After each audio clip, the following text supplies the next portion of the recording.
press runway, auto thrust is loose. 80 knots, thrust set. Push by 100. 31. Rotate.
What is going on, everybody? Welcome back to the channel. Happy actual Friday. Today is an actual Friday. Happy Friday, everybody. Welcome back to the channel. Glad to have you all on with me for another special BAE-146 operation.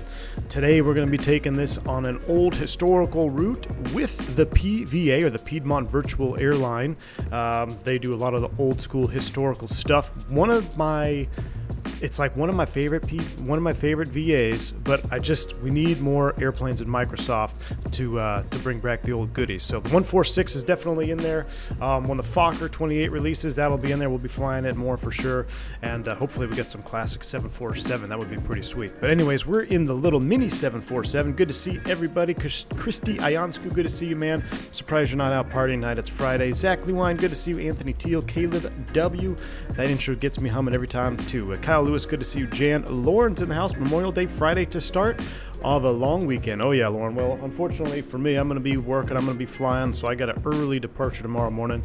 I got a couple long flights this weekend too. So this is my weekend pretty much right here, right now with y'all.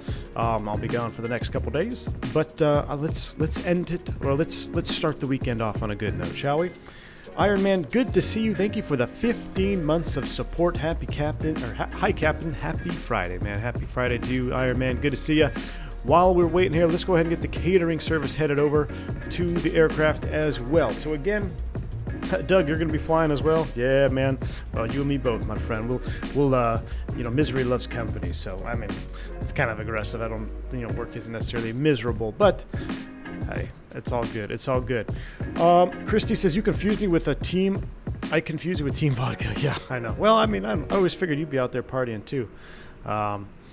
Anyway, guys, here we go. We're in the 146. We're actually sitting in the AMSIM, BM World, BMW World, AMSIM, whatever they call themselves, scenery developers, the same folks that did Phoenix. And I gotta say, I know this has been out for a little while. I haven't been to Oakland since they released it, but this is a really good rendition of Oakland. And I can't remember which terminal. If you like terminal modeling, there is actually a couple terminals that are modeled. I think it might be over there where the Merkin gates are and the spiritual wings and all that stuff. Those terminals are modeled on the inside. But overall, I mean, it's a really nice looking airport. I mean, same quality that you'd expect if you have the Phoenix Sky Harbor from them, which I actually really enjoy. I know some of y'all are still waiting out for the Flight Beam, or I think it's Flight Beam that's doing Sky Harbor. But this one, I'm really impressed with it, and it is a world of difference compared to the default Oakland. Oakland was just probably one of the worst or top 5 worst airports, default airports in Microsoft. Just no, I mean, other than the runway layout, that was the only thing that looked semi-correct. Everything else just was incorrect. So it's good to have an Oakland that we can fly in and out of now. And we also have a John Wayne. We got an SNA scenery, which we're going to take a look at as well. I picked that up just before the stream started. I didn't even know there was one. So got a couple new sceneries to look at. And I will be flying into John Wayne in real life next week. So this is kind of a refresher for me to get me back into the groove. We'll take the 146 in there. It's a little less daunting than taking in a 321 or something like that. So we'll get started with the 146 to get us into John Wayne, and then maybe we'll do a Phoenix stream later on before I actually have to go into John Wayne for real. Andrew Divers, good to see you, man. Alexa Rastas, 25 months of support. Man, you're just racking up the support. I appreciate you, Alexi. Again, one more month. Background lurker from Finland. Hey, thank you so much for the support. Appreciate you. Two-door, good to see you, man. Fubar, always a pleasure, man. Good to see you. Welcome to the stream. Brad K is in the house. Can you please explain ETOPS? Engines turn or passengers swim, my friend? Basically, isn't Airbus responsible for, not responsible, but I think they like paved the way for ETOPS with the 300, right? Or am I thinking of something else? I can't remember. How's the frame rate in this plane? I heard some bad things about it. Really? Two-door, I honestly think they had the great frames in this airplane. I don't think it's any, I don't notice a performance impact that much when I fly this airplane versus anything else. I'd put it definitely better than the Phoenix as far as performance is concerned, and probably right up there with PMDG, maybe a little worse than PMDG. PMDG is just, I don't know, it's like a myth. Like, I don't know how PMDG made their 7.3 so optimized. So I don't think anything is as good as a PMDG, but it's pretty close. Chris Stuper, good to see you, man. Less daunting, he says. Remembers yesterday. Yeah. Well, Chaos, I actually have a familiarity of where we're flying along here on the West Coast. So let's go ahead and reset drone cam number 1. Then we're going to hop right back into the airplane like so. We're going to close the aft service door and forward service door. We no longer need those. Let's go ahead and fire up the ground power unit while we're sitting here. And we're going to get this thing fired up. We are on VAMSys today. So let me pull this out so you guys can see it. There we go. So there is our flight. We do want to make sure this is running. You want to make sure you start flight before you actually take off and depart, because I've done that too. So this is the same plugin you see me use for VAL and vSpirit. We've got our ACAR set up. We've got our booking. This is us, Oakland to Orange County. Our route is slightly different than indicated here. This is the AirCal from 8286. So this is a real flight number and a real route. So if you like recreating old school stuff and you like real flight numbers and you want to know what routes they flew, you don't have to Google it. You don't have to look it up yourself. Just join PVA and it has everything laid out for you. ! PVA in the chat. Again, here is our flight plan in PDF format of what we're going to do. Ours is going to look, this is actually correct, this rendition here of the flight plan. This is what we're going to be doing. We're all VOR nav again today. So we're going to set up and we're going to do what we need to do. Excuse me, guys. I keep sneezing. Ever since I hit the go live button, I just had like a sneeze attack. Give me one sec.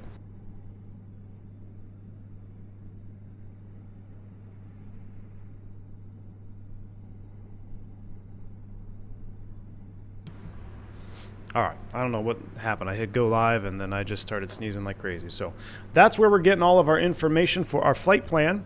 But before we do that, let's go ahead and power up this airplane. So from the top, let's just breeze through a checklist.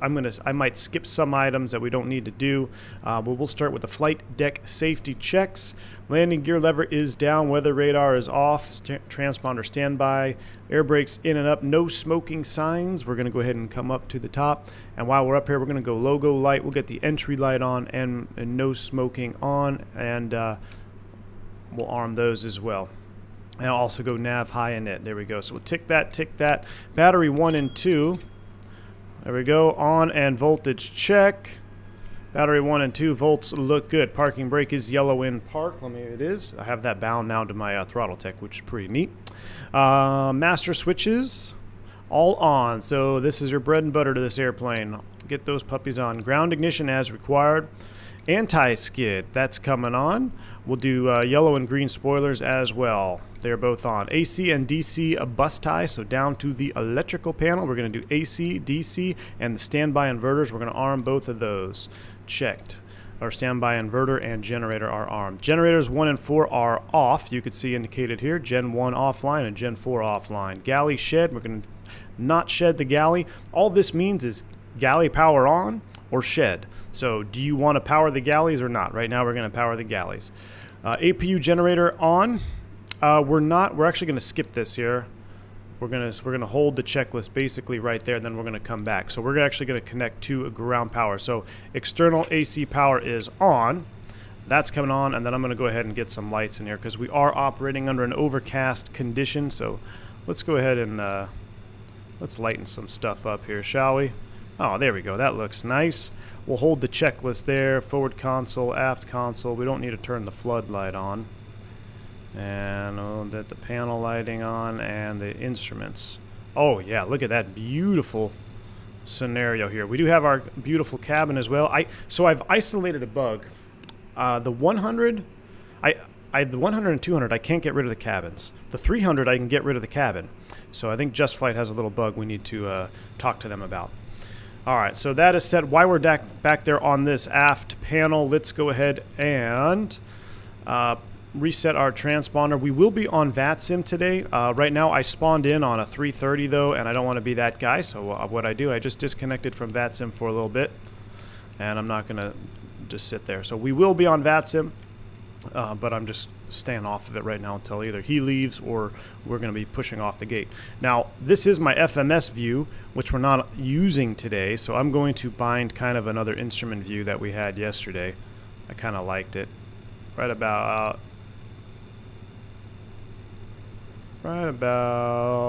there. That should be good. So we're going to bind this view. That's going to be our instrument flying view. Beautiful.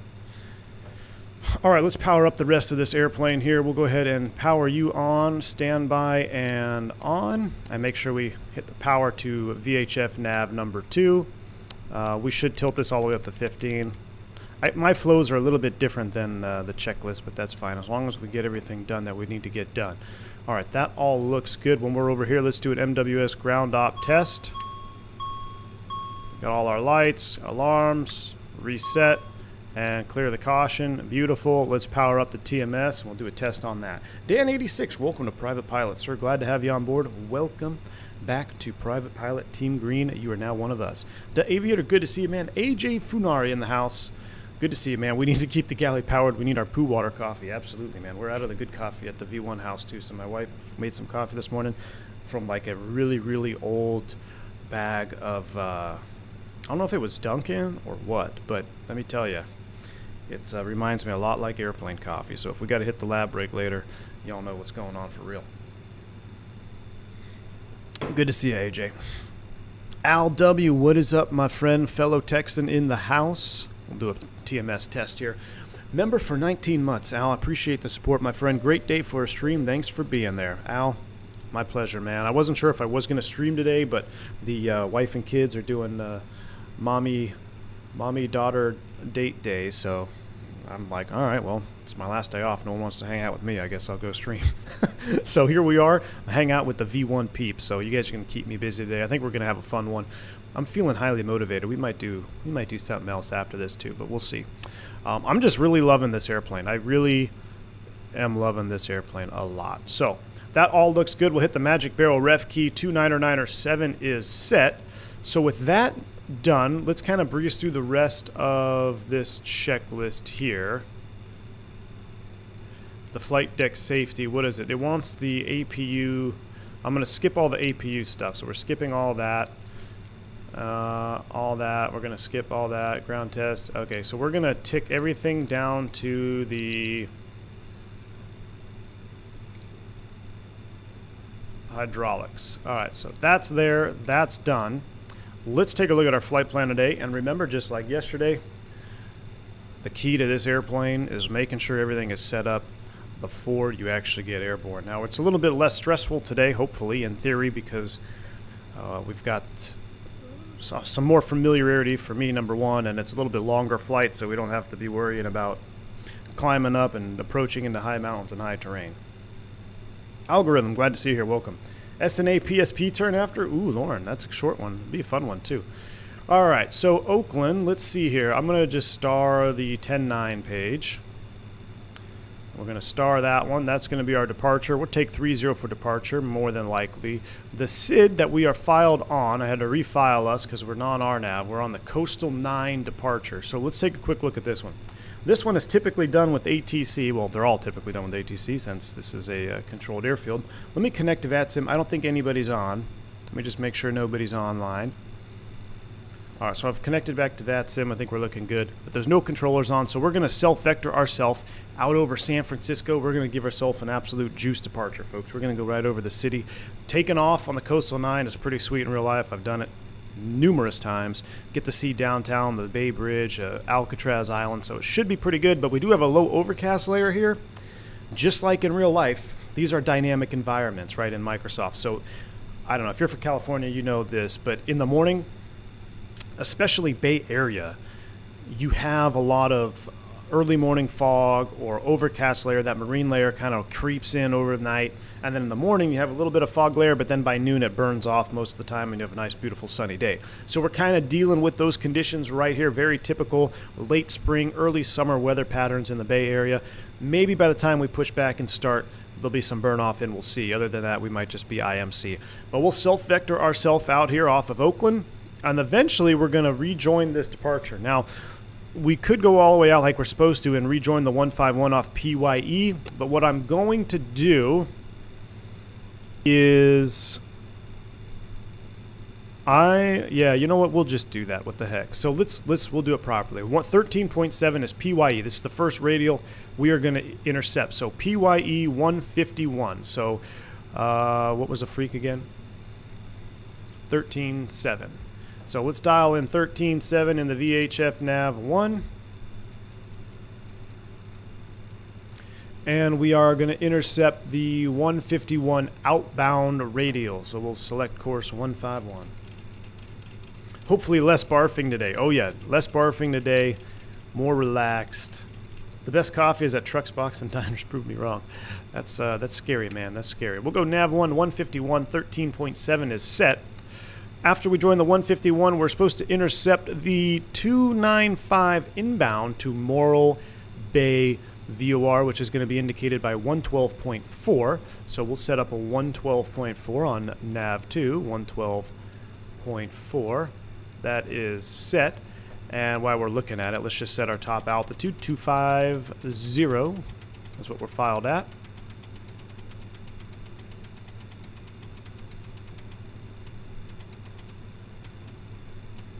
.250 is set, and that inbound course to Morro Bay is 2905. So we can set course nav 2, 2905 as well. Good morning, Captain. It's been a while since I've seen you stream. Well, welcome on board, man. I've been streaming a little bit this week. Gonna be gone for a few days, but we'll be back maybe, hopefully, next week. I hope for at least one day, and then I'll be gone for 4 more. All right, we have the 115 tune. We have the 295 inbound to Morro Bay tune. From there, we're going to the Fellows VOR, which is going to lead us into our arrival star, which is the star for John Wayne is the Tandy 5. We'll highlight that one as well. The Tandy 5, you can see once we hit Fellows. Oh, that's Fellows. Interesting. Stand by. What was our departure VOR? Where does that one take us? Where's my... I just want to do save charts. Coastal 9... Yeah, Fellows. 17.5. And then that brings us right into the Tandy 5. Boom. This VOR, maybe we'll just get it direct or we'll self-direct ourselves to Catalina, and then inbound Seal Beach will set up for either the ILS or the visual into Santa Ana. So that looks good. We're pretty much set up there. We'll put our taxi, we'll go back to saved. We'll just do our Oakland 10-9 page. With that done, let's fire up the APU and start boarding. Left inner tank pump on, and we're going to start the APU. Oh, there is still some weird airplane here. I don't know what that is, so we're going to go ahead and do this.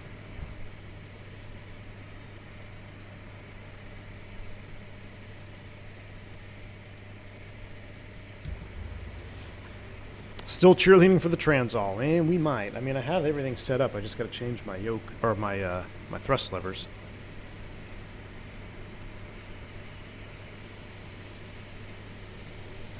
You want the crappy old audio through the Bendix, AJ? Man, it's funny when I listen to that audio recording of that Transall video I did. It literally sounds like the true intercom. I don't know how that worked out that way. It was just pretty neat.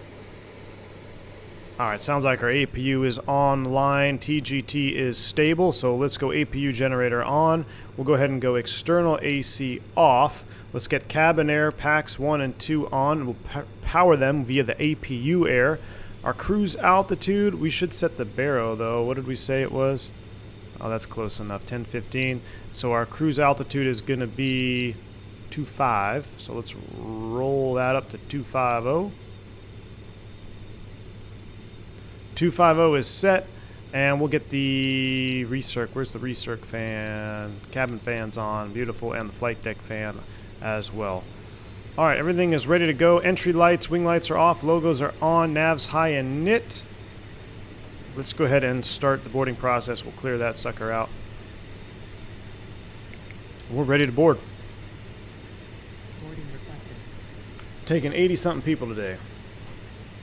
How cool would it be to see a V1 Bourbon Air livery? Caleb, on the Transall, it'd be absolutely sweet. Looks like we're going to bring the jet bridge over, so let's go ahead and configure. We'll get rid of the stairs. I don't think we can. Do we need hydraulics? I think we need hydraulics for the stairs to pull the stairs. We do need hydraulics to pull the stairs, so let's do this. Let's go on. We'll do our pressurization. That not only will that pressurize, it'll close up our little speed brake there too, which is pretty neat. So now, there we go. We'll pull the stairs in since we're doing jetway loading. Once they're secured, we'll go ahead and turn off. Boom, boom. There we go. That's set. That is off. All right, let's continue with the rest of the checklist. That's normal. All right, DC pump. We did all that. Flight deck emergency lights are on. Tick that. Yaw dampers are both on. Oxygen mass flow and check. Main valve is on. Check. So before our flight deck safety is ready, before start checklist. Let's scroll this up to the top here. Man, I wish I could do that. Departure briefing. You guys have been briefed. We're complete. VHF and nav radios are set. Looks like we're already receiving our first VOR. That's always comforting on the ground. VHF and comm. We will be on VATSIM. So like I said, we'll set 22.8 here. 22.8 is set and active. Brake pressure is above 2,500 psi. Hydraulics are all off. So we'll tick that. Fuel center transfer. No fuel in the center tank today, but that goes into the auto position. Ice detection switch, that comes on. Check. Fasten seatbelt signs. Yeah, we'll do that. They are set. Fuel quantity. Let's double check. We do have our fuel on board today as well. Flight data recorder set. Altimeter set and cross check. We did our MWS test. Let's do our TO1. We doing a flex? No flex. Let's go flexing 0, so reference C is 0 Celsius. 91.3 is what we're going to get. And that is good. So we'll hit our bugs here as well. That'll set our N1s. All right, we're ready to go for the engine start checklist. So we'll get that out of the way. We get our flight director. I guess we could do our flight director on. We'll do that after start. 151, 295, 250, 113.7, 112.4 is all set up and ready to go. What runway we're landing? We'll have to see what the winds are in John Wayne when we get there. We can sit here and watch this guy load. It's always fun. The runway landing swarm is going to be, what's the one towards the water? There's only one runway there that you could land on in a jet. A low ball glass on the tail of the livery, that'd be pretty sweet, AJ. I joined that VA would give me an excuse for my taxiing.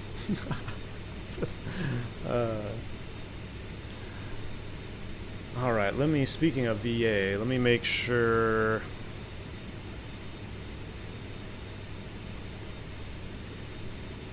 Looks like there's another AirCal fired up over here too. If I pull up our VAMSys, looks like there's another AirCal leaving Oakland today. So we're going Oakland to John Wayne. I'm gonna double check, make sure. What was our min fuel?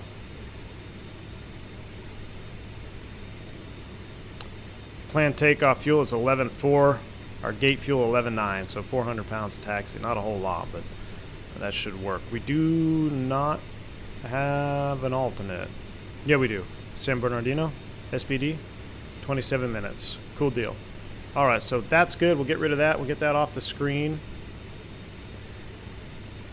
We're watching this guy doing his thing. Joining us, Spiritual Wings 1967 Fedora. Awesome, man. Yeah, I'm on VATSIM. I just, I don't know why. I don't even know if this is another player out here. Let me join again. Because it's just a default 330. Just sitting there. Yeah. Not sure who this is or what this is. So, but technically they were there first, so I'm just going to wait till we push off the gate, and then we will, then we'll go from there. Do you also use the UA sim brief template for VAL? The Aviator, I use the AA template for that. So the VAL will give you the AA template. You're the Empire 322, Vega? Awesome, man. We'll get a little ATR action down there. You can sit here and watch yourself load the aircraft. Yeah.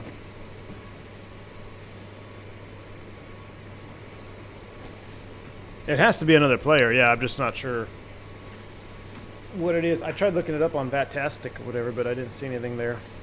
Vatsim drew a 330 for a Piper Arrow last night. Yeah, so you never know. That's true, Caleb. You never know. All right, let's see.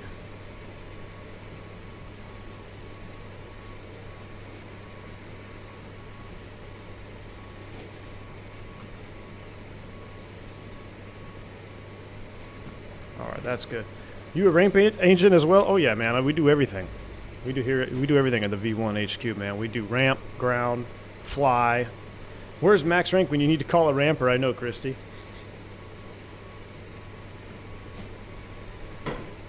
All right, coffee is empty. Water is empty. That's not very good.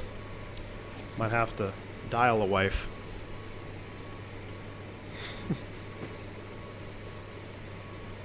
Will you get type rated in the 220 in the future? Lemon Wolf, man, I honestly don't want to, but if it's something that happens to my airline where I want to be on the 220 for lifestyle, then maybe I would. But, you know, real world flying is completely different than most people think, especially sim world. Like, you don't just go get type rated on airplanes because you want to or not.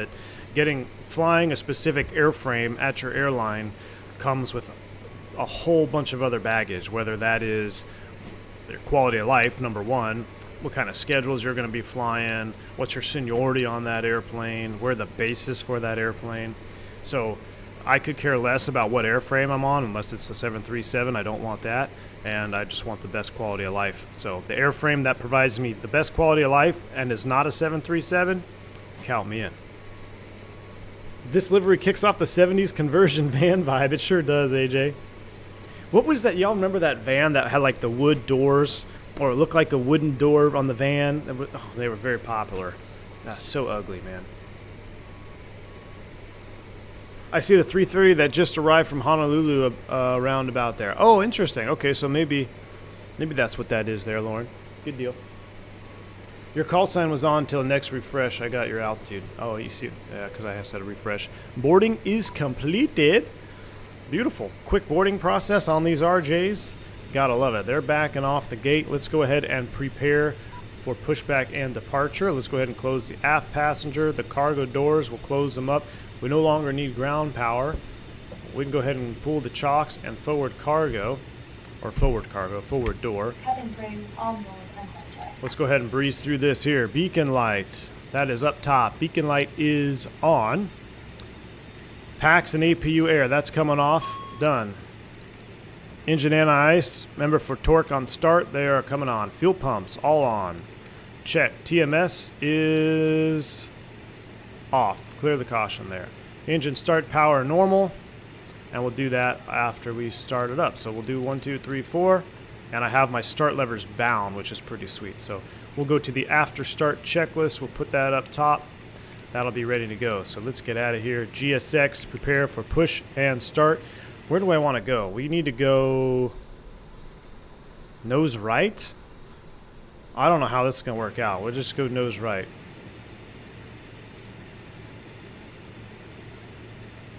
I don't know how this is going to work. Hey, Cap, you choose the wrong radio. Take 115 MQO 112.4. Fake news.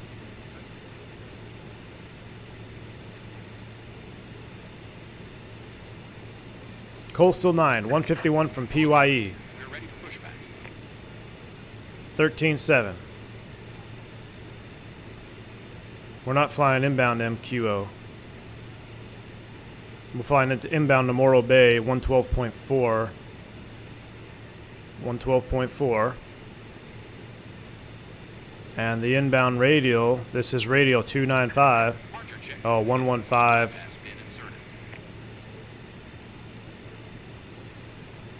It's close enough, yeah, to Mickey. 295, it's close enough. Semantics. But I don't know where you're getting 112.4? Yeah, we got 112.4. We're set up. Good to go, man. Make me nervous over here.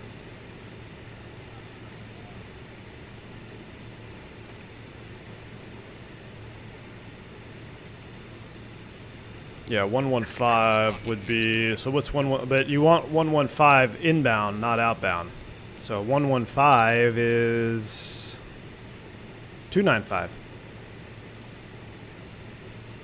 295, isn't it? The reciprocal of 115 is 295, I think. All right, let's go nose right, tail left, Godspeed. This is cool. I have my parking brake set to my Throttletek. All right, they're starting up. We'll get the start cam online so you guys can see the fancy stuff. Let's go ahead and push back, yeah. Where's my beacon? Oh, is it on the tail? Where's the beacon on this thing?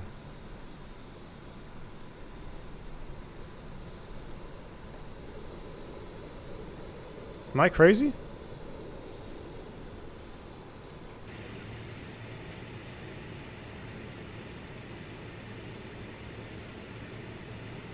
Well, it helps if you turn it on, not the wing lights. There we go. I saw it flashing down there. Ketco, good to see you. Plus 200, minus 20? Yeah.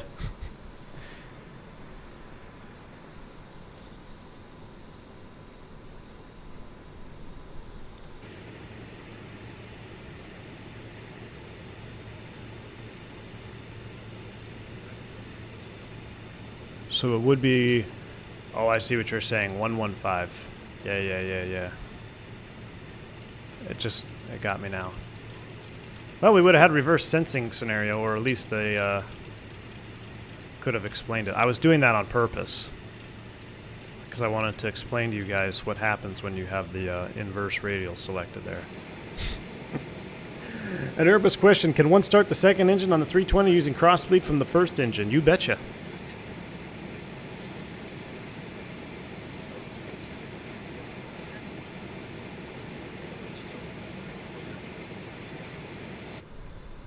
Alright, I think we should start engines, shall we? Well, actually, I'm kind of nervous where this guy's going to drop me here.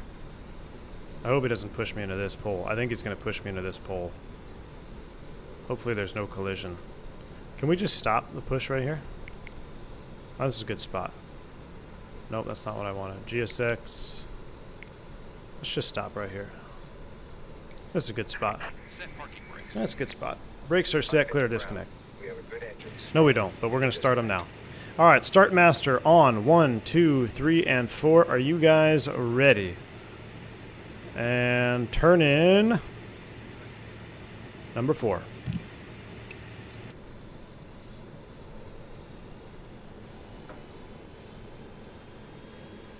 I'm watching from the crash pad. South Ozone gang. Gecko, good to see you, man. Crash pad game, dude. Oh, I had all my start switches in the Unlocking gear. there we go. That's what I want. There it goes. There's the light off.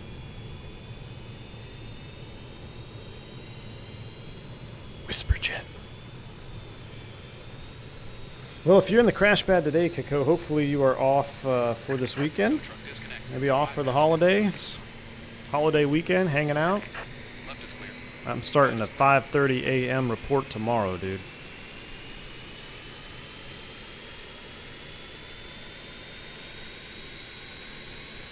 Got this marine layer for sure. I don't think this is going to burn off. This is definitely a little bit thicker than normal. We got a good start on number 4. Let's turn 3. Look at that dimming of the. I love that dimming of the lights when you hit the start switch. Oh, you're picking up some OT, 200%. Good deal, man. Good deal.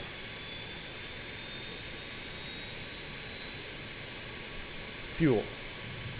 Oh, I bound that to the Bravo, those little click spots for the fuel. So nice. Uh-oh, your dog ran up a 10K vet bill? Dude, that's no good. Hopefully he's alright. Or she. I know all about the vet bills, man. We got vet or pet insurance for our dogs now, but I learned the hard way as well. Alright, we got a good start on 3. Let's go ahead and keep turning. Let's go ahead and go number 3. This one we should probably watch from the inside, shall we? What is your issue with the 737? The main reason you wanted to avoid it? Just because it's uncomfortable and a hell of a lot of work, man, compared to the Airbus? As far as an operational airplane, a passenger standpoint, it does the same thing as the Airbus. There's nothing wrong with it. But as far as a work environment, man, those guys work hard, man.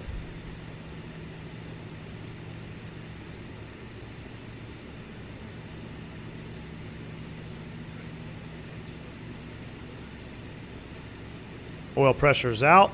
We'll go ahead and turn 1.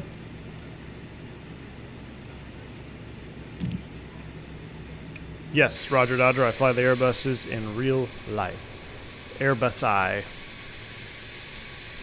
wonder if we can even hear this one start up from the other engines that are already blaring.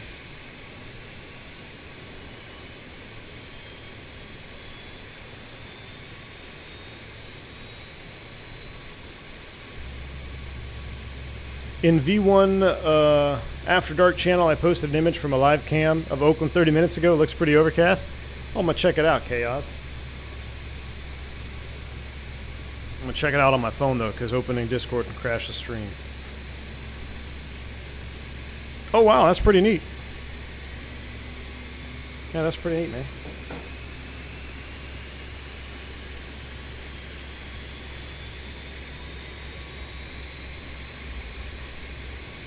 All right, that sounds like we get a good start. Oil pressure light is out.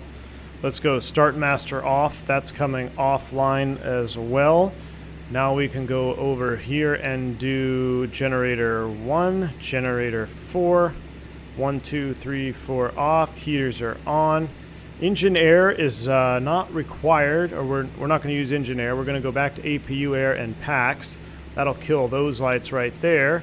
APU will remain on after start. Engine 1 generators, volts and amps. Engine 4 looking good. TR1 looking good. TR2 beautiful. Engine 1 pump, engine 2 pump. PTU and auto for there. And let's see if I missed anything. Let's run the checklist. After start power norm off as required. 1 and 4 auto. Hydraulics auto and on. Heaters all on as required. Engine air, TMS will do that. Transponder, taxi, brakes. Man, it's almost like we're getting to know this airplane. That is done. Let's go ahead and go flaps 18. Did you open Discord on your phone in the browser also? No, Christy, I actually have the app on my phone. Believe it or not, dude. I actually have the app on my phone. So I've been working on my French and prep for the Airbus manuals. Caleb, good deal, man. Yeah, if you learn to speak French, learn to think French. Airbus is a piece of cake. All right, there, flaps 18. We're going to go, we're going to go this on first. Altitude arm. We'll do pitch roll and Toga. Well, actually, we'll do Toga, and then we'll do that. All right, so alt, go around is set, and we're ready to go. Let's turn off some of this floodlight situation here, though. I think it's on the overhead. Well, overhead is good. Dim this one down.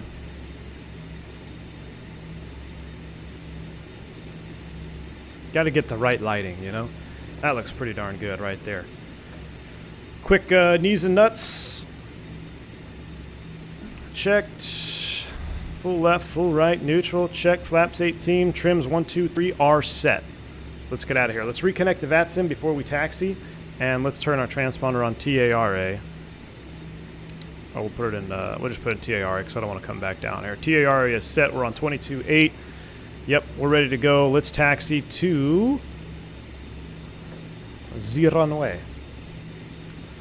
Runway 30 left. Via Bravo and Whiskey. Oakland traffic, AirCal 492, taxi to 30 left via Bravo and Whiskey, Oakland. I think we'll go Bravo Whiskey. Probably not. We'll find our own way out there. All right, taxi lights are on. Brakes released. That's an interesting sound. Open traffic split lane 1697 taxi from wind 30 behind the AirCal BAE. I just fly with the baguette in my flight suitcase. Wee. Exactly. Can you be a pilot without a high school degree but have a CPL? Yeah, or you could be a pilot without any formal schooling. It's just about what about your jobs after. But if you just want a PPL or CPL, or maybe you know, there's nothing that requires you to have a degree, at least in the States. Now, it will make you a heck of a lot more competent in the hiring process, no doubt about it. Yeah, we're going via like Sierra or something here. Didn't know there was a 30 left. Did I say 30 left? So I found one thing else that bothers me, because you can't separate the tiller and nose wheel on the BAE. If you trigger your rudder pedals, then it starts oscillating, because the rudder pedal is still moving the nose wheel. But look at that, just a little bit of breakaway thrust and we're rolling.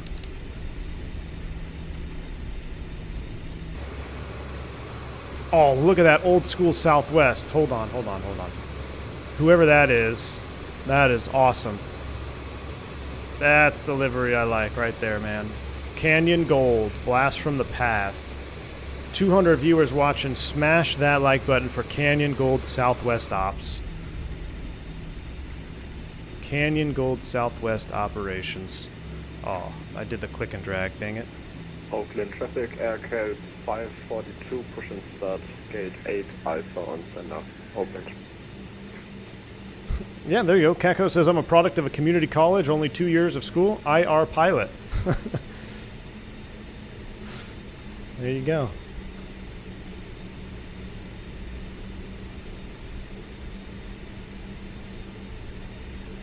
Desert Gold, Canyon Blue? No. Desert Gold trumps Canyon Blue. And both of them beat the new whatever billboard. I don't really like Southwest's newest, that blue one, their current one. Their Hawaiian livery is pretty sweet. But that current blue is just kind of, I think it was a cop-out. It's kind of boring. It's okay, but I think they could have done so much better. Canyon Gold, or what is it? Desert Gold and Canyon Blue. You know what I mean. Team Vodka's in the house. Good to see you, man. Good to see you.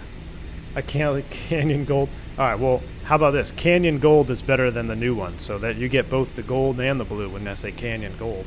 I'm gonna make my own livery. Call it Canyon Gold. Canyons are gold. They're goldish orange. Who's that? Is that in Alaska? Alaska man. All right, we are pretty much ready to go. Quick takeoff brief. We're going to basically give ourselves a vector on departure. So we'll set our heading to runway heading, which is about 300. We know we need to make a left turn to intercept. We'll go out over the city. Arrows are set, lights are set. We're number 3 for departure. We can do this too. We can be extra fancy. Cabin crew, please take your seats for takeoff. How about Southwest Airlines New Hawaiian versus Alaska Salmon? Ooh, see, I like fishing and I like fish. I'm gonna have to go Alaska Salmon. But it's the Hawaiian livery is pretty sweet, no doubt about it. I watched that video of them painting it. It's pretty cool. Look, so when you press that button, the flight attendant will actually close the cabin secured, and she'll close the door and move that over to cabin secured for takeoff. Pretty neat. Is that Spirit flying a proper airplane? Let me see. Yeah, it's a 320 with IAEs. Come on, Amir and Phoenix, where you at? Look at those IAE engines on there. Gosh, I just want IAEs so bad.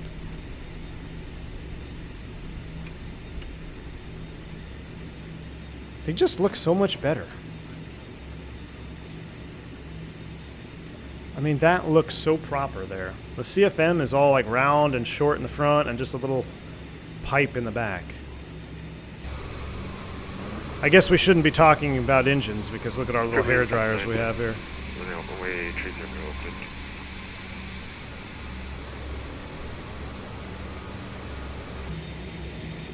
Oh, look, now our cabin is gone.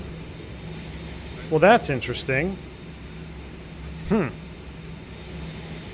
well, I like it without the cabin. We got that window frame line there, though. We'll go back to this view here. My favorite is the ANA Star Wars. That one's pretty sweet, too.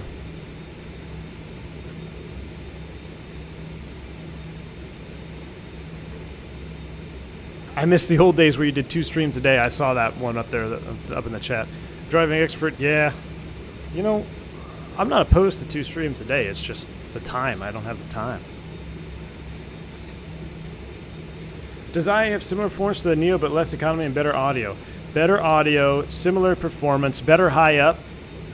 The Neos are great down low, but once you get up to altitude, they are they're just kind of weak, I feel like. And that would make sense because if you look at the bypass on them, it's got a huge bypass. So that's what makes them so efficient and so quiet. But I don't know what the actual numbers are. I'm just going off of what I'm telling you, what I feel, which could be completely, I mean, There's no scientific data behind it. 697 to runway 30. But I really do, I truly believe that the Neos have less performance. Once you get above like 28, 29, the climb rates, it just seems less, like there's less there than when you're in an IE.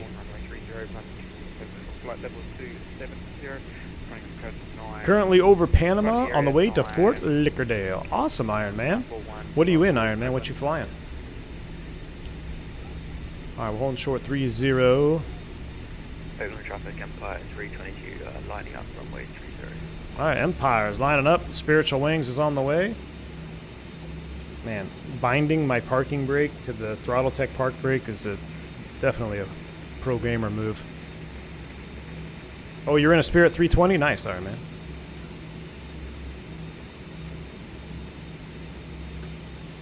V1, what's your take on the NEA and what it means for the JetBlue Spirit merger? I think the NEA was good for AA and JetBlue passengers. Oh well. My opinion, Kako, I think that was just a bargaining chip. They were ready to get rid of. That's why they didn't release any information when it was ruled on. We're gonna have to give this guy some time because he's in a prop. Props are for boats. But I think because the ruling was supposed to be like what, back in February or March on the NEA, the fact that they withheld that until now, it tells, in my opinion, it guarantees the merger will go through, and it was just a bargaining chip that they held under wraps during negotiation of the whole merger process, NEA process with the government. So they're going to be like, all right, we took the NEA from you, now y'all, you can merge, so they can, it's kind of like, because the DOJ and the DOT and the whole administration is supposed to be anti-merger, right? So they'll at least be able to kind of pretend that they meant it and pretend that they cared about doing something by getting rid of the NEA, yet the merger will still go through. That's my opinion. Could be completely wrong.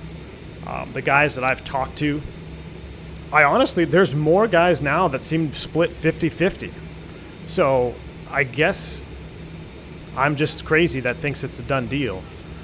But there are a good deal of pilots that after this NEA got struck down, that maybe it's actually a bad sign for the merger. Who knows? Props are for boats. Next flight transall.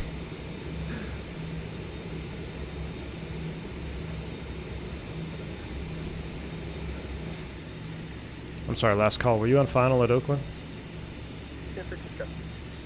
I can't hear him. I don't see anybody out there. Oakland traffic, AirCal 492 lining up runway 30, Oakland. Alright, those are going on. Runway turn on lights are going on. Let's go up to the top. Strobes are on. Wing lights are on. Are you guys ready? Let's get out of here. SFO is what he said. Okay, yeah, I didn't sound like Oakland. Let's go. Nice to see more Jumbolino. Cameron Rich, I'm loving this airplane, man. It's so fun to fly. Aircal 542, taxi to runway 30 via uniform whiskey. Full send or no send? There you go, baby.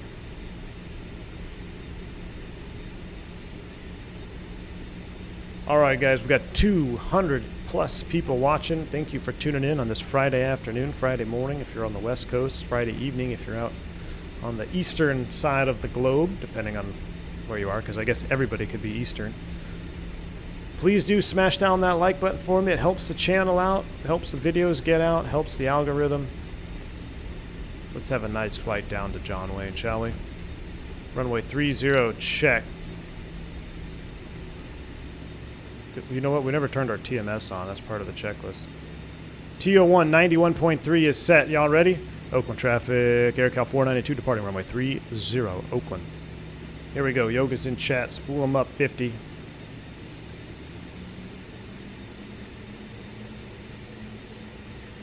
We're looking for 91.3. Here we go. TMS sets takeoff. Right about there. Maybe a little more. Gotta get those blue lights out. There they go. Lights are out. I know you can't see them. Oh boy. Speed alive, both sides. Got a dono win the takeoff roll. Power Stand set, by. flex Thank you, Scotty, too. 80 knots cross-checked. Wow, this sim is way loud.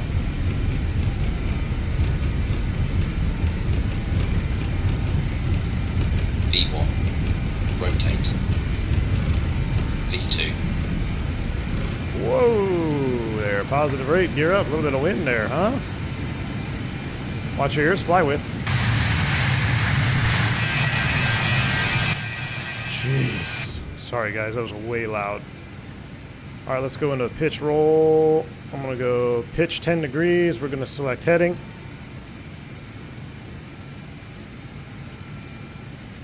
Scotty 2.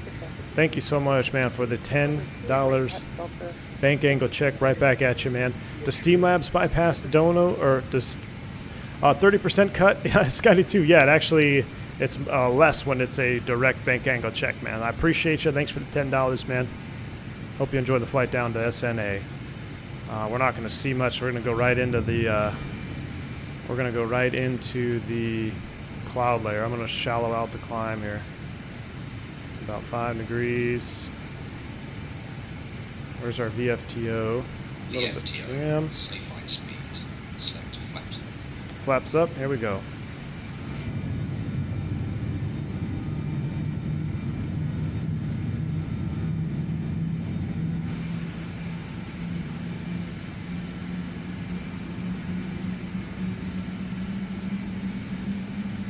Trim it in there. There comes our speed. Watch, think of that descent when those flaps come up.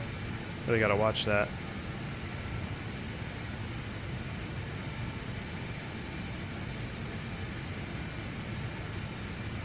All right, for cinematic purposes, we're going to go autopilot on. We're in heading mode. Here comes 250 knots, so we'll go IAS hold. Now we'll go to climb power.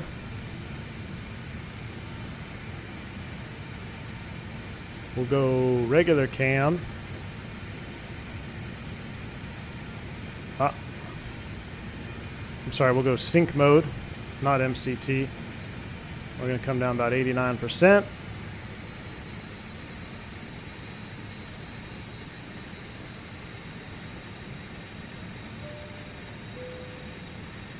Mr. Iron Man. Nothing to see. There would be the bay right down there. Ah, Mr. Iron Man, thank you so much for gifting 10 subs, blowing up the alerts now for the departure. Thank you so much, man, for the massive gifted sub donation. Guys, if you pick up a gifted membership from Iron Man, make sure you say thank you. Appreciate the support, Iron Man. You are awesome, my friend. Thank you. Hope you have a nice butter flight into, or butter landing into Fort Lauderdale. Look at that. We'll get it. We can't get the Bay Area, but we can do breakout view for you guys. Let's do breakout from dash cam. Dash cam breakout. Here we go.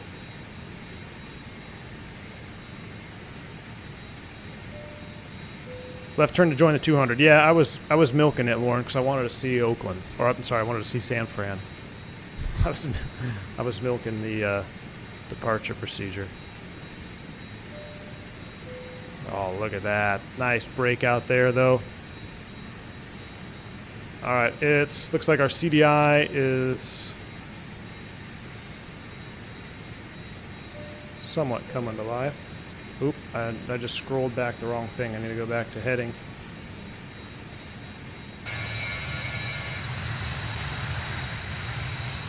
That Alcatraz, we're going... Oh, look at that.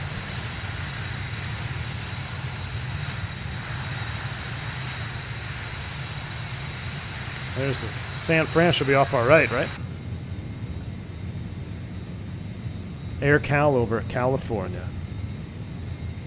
Yeah, who needs X and Vowels with views like that? Matt B, welcome to Commercial Pilot, sir. Thank you for joining the channel as a commercial member. Glad to have you on board. Welcome.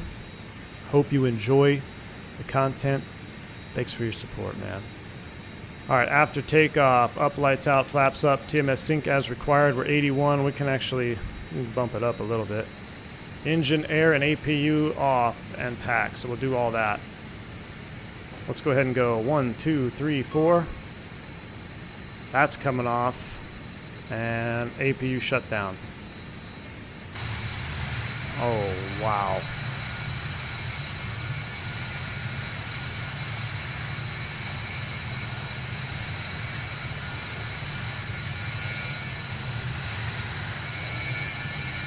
We should probably be joining a radial here. That's the APU shutdown. Uh-oh, I messed up my radial now. I spun the wrong thing. Let's go back to our charts. It was the join the 151. I spun the course knob on my honeycomb. 151. I'm going to go back to heading mode. Come to 240 on the heading.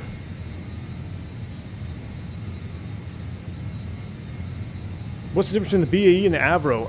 GMA Aviation. The Avro is a little bit more updated. It actually has some glass. Think of it kind of like a 737-300, you know, where they have those glass displays, but they're almost still analog looking. So that's a big difference. And then also some of the performance things. So the Avro has the auto spoiler. You see this is marked in-op on this aircraft. On the newer one, that'll be enabled, according to Just Flight, if I remember correctly. So that's a little bit different. They'll have, I think, is it going to release with the proper FMS, like the actual FMS dealio? But similar with some differences. I think, though, the last I checked is they're going to release it after the Fokker comes out, so there's still some time.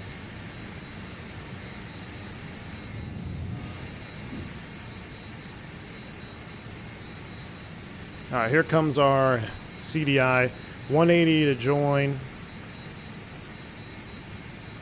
Matter of fact, it's coming in nicely. We'll just go right into loc mode right about now.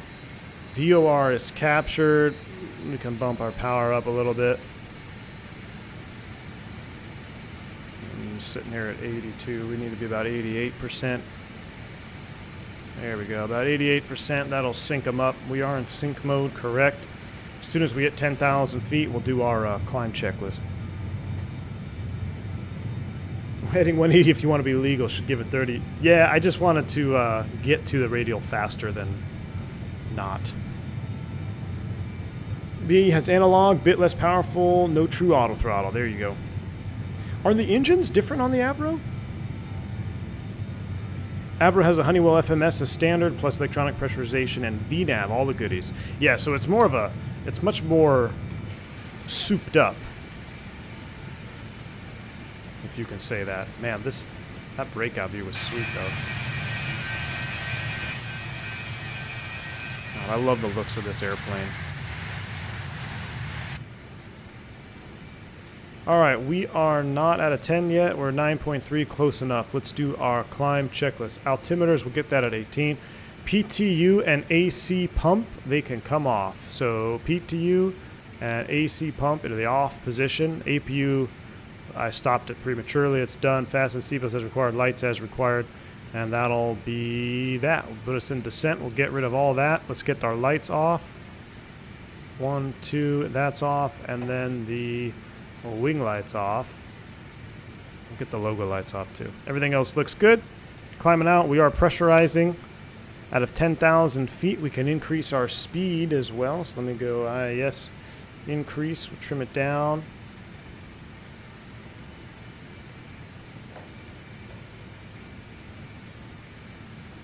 ETA to SNA, you guys probably know. I don't know. I can't see the overlay, so whatever it is up there. Not too long. It's only about 300-ish miles. About 270 in the climb out. We'll keep accelerating here. I think of this plane, designers like, what the hell did we create here, bro? Nah, that's a good bird, man. Upgraded engines on the Avro. Interesting. Same engines, but has a bit more thrust. Okay, like a 56A, 56B. I got you. Worked on the RJs for 2 years. Oh, good deal, geographically inverted. Good deal. Massive brakes and a barn door on the back. Who needs reversers? Yeah. It would be cool, though. Imagine if this did have reversers. How cool would this airplane... Even cooler if it had reversers. A little bit faster. All right, so we are taking this all the way out to... what's the total DMA to Cyprus? That's off the Salinas, Seagull. 68 miles to Seagull. And then I'll probably That's 45. I don't know if we'll be able to pick up fellows. It'd be nice to get direct fellows. It'd be nice to get direct Morro Bay, 112.4. Are we picking it up on nav 2 yet? We are not. 112.4. Make sure it is on. And I think it's on now. That's off. That's on. 112.4.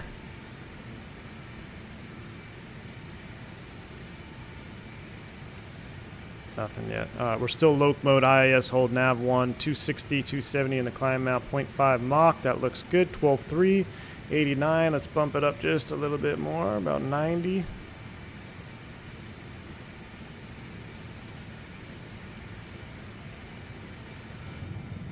Man, there we go. Let's enjoy that. Behind the wing view is the juice right here. Right like that. Look at that stuff. Right after flying Newark, I actually did this. I did fly one of these in real life as an RJ-185. RJ-85 back in 2004. Memphis to VPS. Awful thunderstorms on arrival. Fort Walton Beach after flying Newark to Memphis on a DC-9. Wow, that's good old days, Cameron Rich.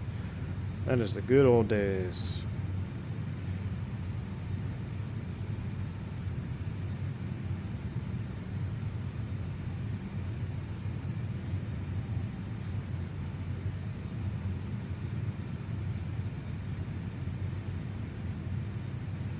All right.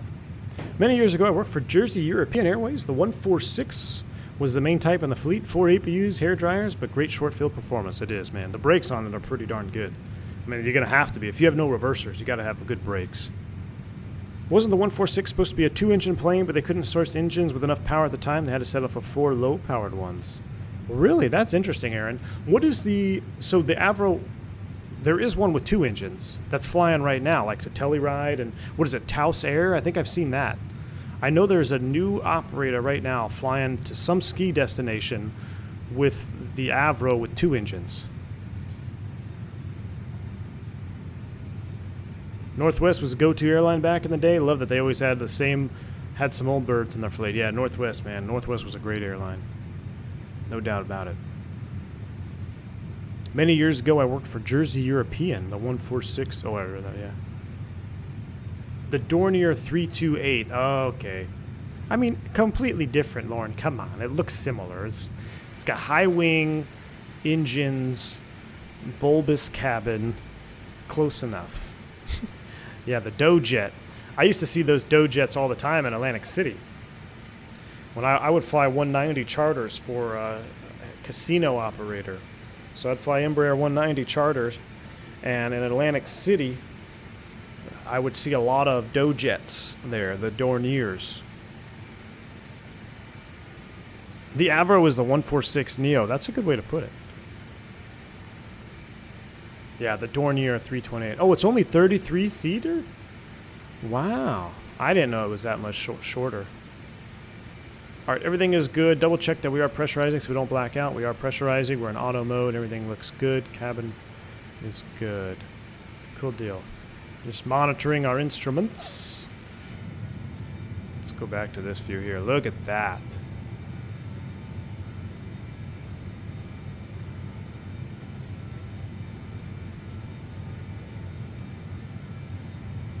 Aren't reversers usually avoided in most situations? William Bosk, so in today's day and age, they're trying to minimize the use of reverse thrust. Idle reverse thrust is very common. Now, if you can do it, you run idle reverse thrust. I mean, the thing is, though, what a lot of people don't understand is your landing performance, your landing data that you calculate, that is based on no thrust reversers. So anything that you get with thrust reverse is actually not even that great. I mean, it does help, but it's not in your calculation. Did experience a rollback in an RJ-100 on the way to the mines. Cool thing is they could ferry it out on 3 engines empty. Really? I wonder, so someone I think asked this in the last stream, how many engines could this thing fail and still maintain altitude? Like, can you do a 2-engine cruise in this thing? You'd probably have to be pretty light. Is the switch supposed to be standby next to your VOR turner? Well, it's in on. So it's in on. It looks close. but standby on. So 3 clicks to on. We are actively receiving. We're 60 miles. We should be 68 to Seagull. Then a left turn. Why aren't we picking up nav 2 though?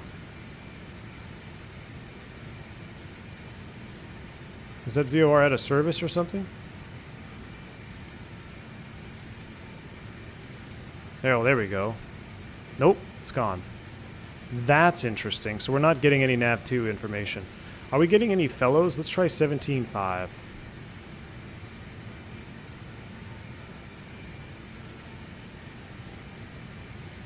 There's 18,000. We'll set standard. 29902 is set. We're not even get 17.5. Uh-oh, we have a navigational issue. Steve, good to see you, man. Welcome.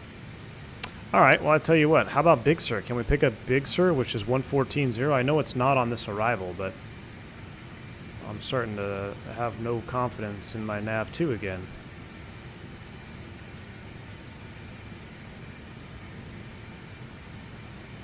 That's off. That's on. Well, what the heck? 13.7? Let's just tune in the same VOR that we're receiving right now. Alright, something's broken.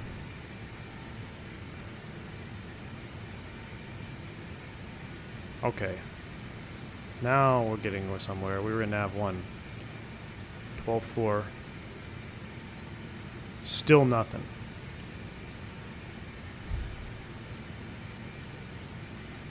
We're 70 miles out. We're actually past Seagull. That's not good. I do have failures on. Do we need to check?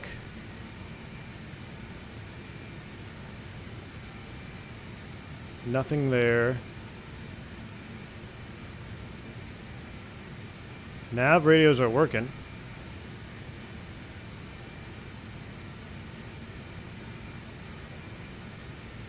Alright, well, let's try this. Let's select heading mode.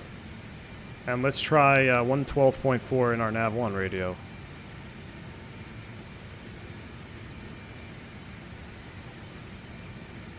Nothing. No, it's not the knob. Ephraim, I already have it on, but we're not even picking it up on nav 1. So the VOR is either out of service or messed up. Interesting. How about, I should at least get Big Sur on 14 nothing though.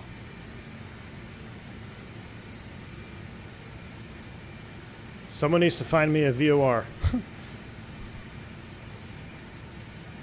Let's come left.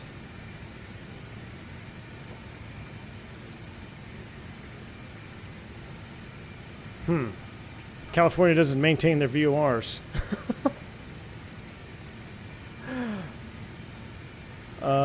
Yeah, we're gonna need to request vectors. Great. Alright, so do any of these views? San Marcos has gotta work. But that's too far. I don't know if we'll pick that up. 14.9.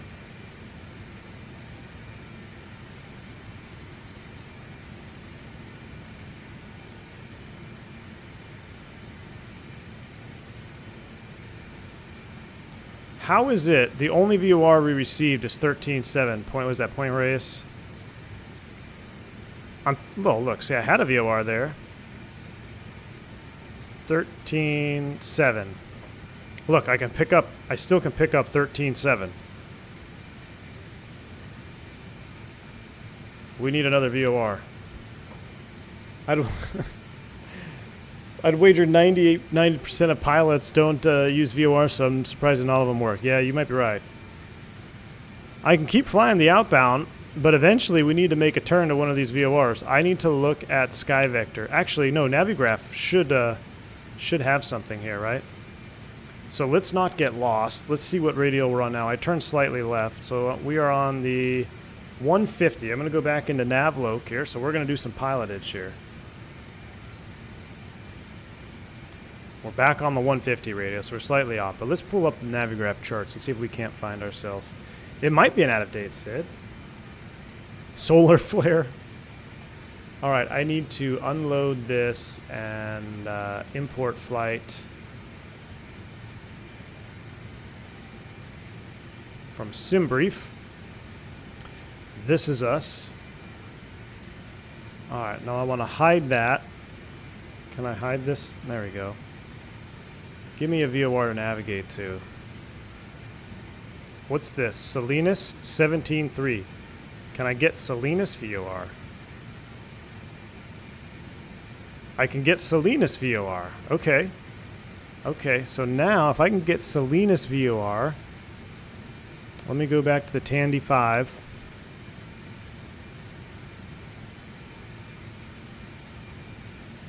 Let's do a route modification here. First off, let's make sure we're still flying. We're 22, we're leveling 25. I'm not cheating. I'm not cheating, Christy.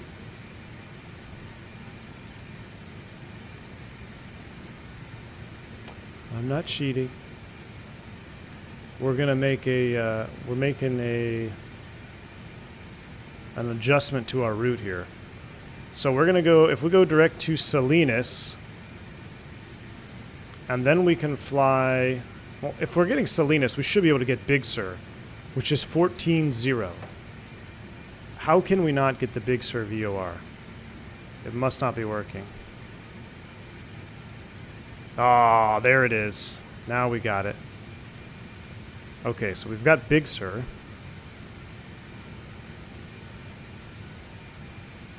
Can we get Morro Bay now, or are we just too far for Microsoft? So Big Sur is working, so it must be a range thing in Microsoft. Can I get Morro Bay, 112.4? Nothing. So, let's go to Big Sur. Oh, I'm sorry, let's go back to 1,000 to go.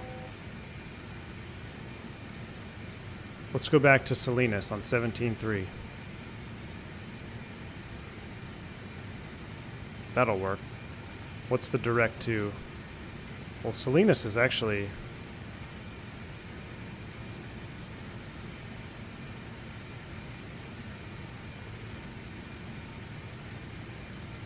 Is it way off our left here? We don't want to go backwards. Alright, we're sync mode. Let's bring the power back. We're getting rid of level.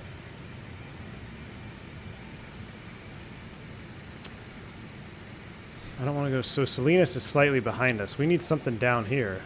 Paso Robles, 14.3. Can't get Paso Robles yet. Microsoft, you're killing me here.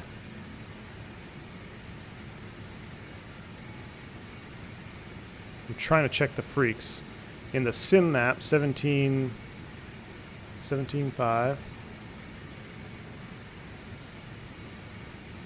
Still nothing. Just keep Cali on your left and the ocean on your right. Well, that would be great, geographically inverted. However, we're over overcast layer.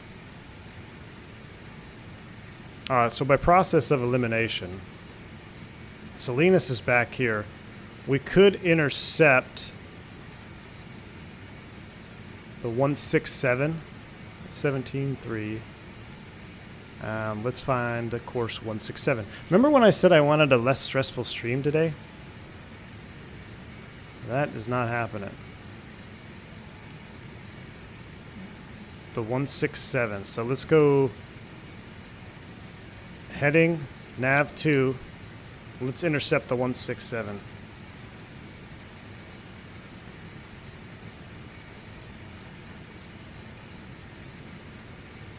Outbound.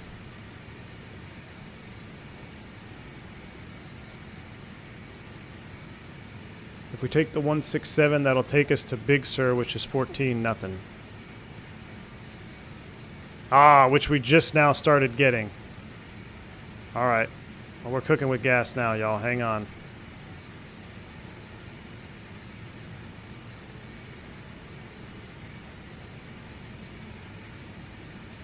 Wait, that far? Off our left? Is that right? 31 miles. We're certainly going somewhere. We're well off course. I mean, there's Cali, so we gotta... Maybe we're just too far off the coast for these VORs in the sim. That looks pretty good, though.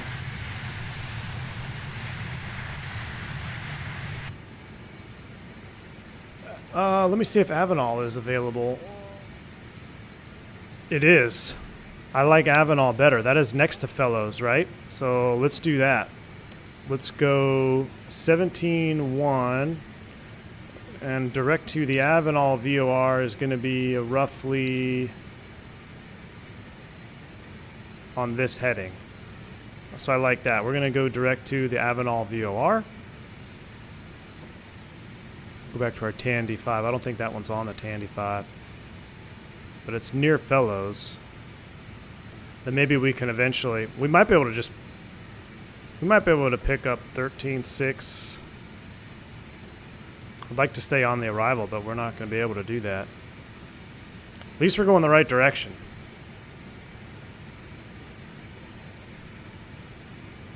That external shot made it all worth it.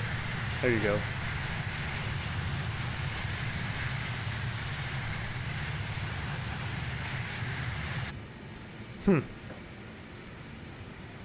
All right, we're 104 miles from the Avenal VOR, so let's let the range dial in on that. How's our speed? We're doing good. Let's dial this in there, right about there. 707. Let's do a 700 TGT hold. That'll bring a power back a little bit. We'll do 700 TGT hold. Should be good for cruise. And we'll go ahead and get the seatbelt sign off. Now free to move about the cabin. What about Fillmore? 12.5? Can we get Fillmore? I just want something that is...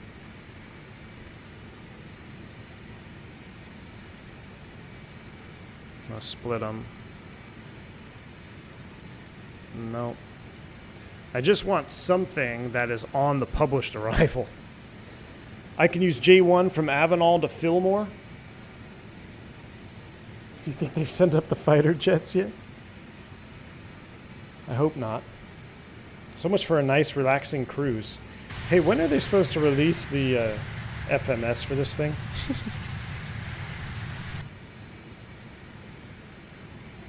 Actually, we'll come back a little bit. 700 TGT is actually a little bit fast.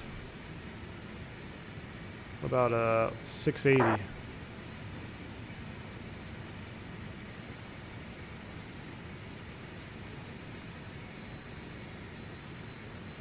$670. Work that speed back a little bit. So Avenal should be up here somewhere. Maybe we'll get LAX.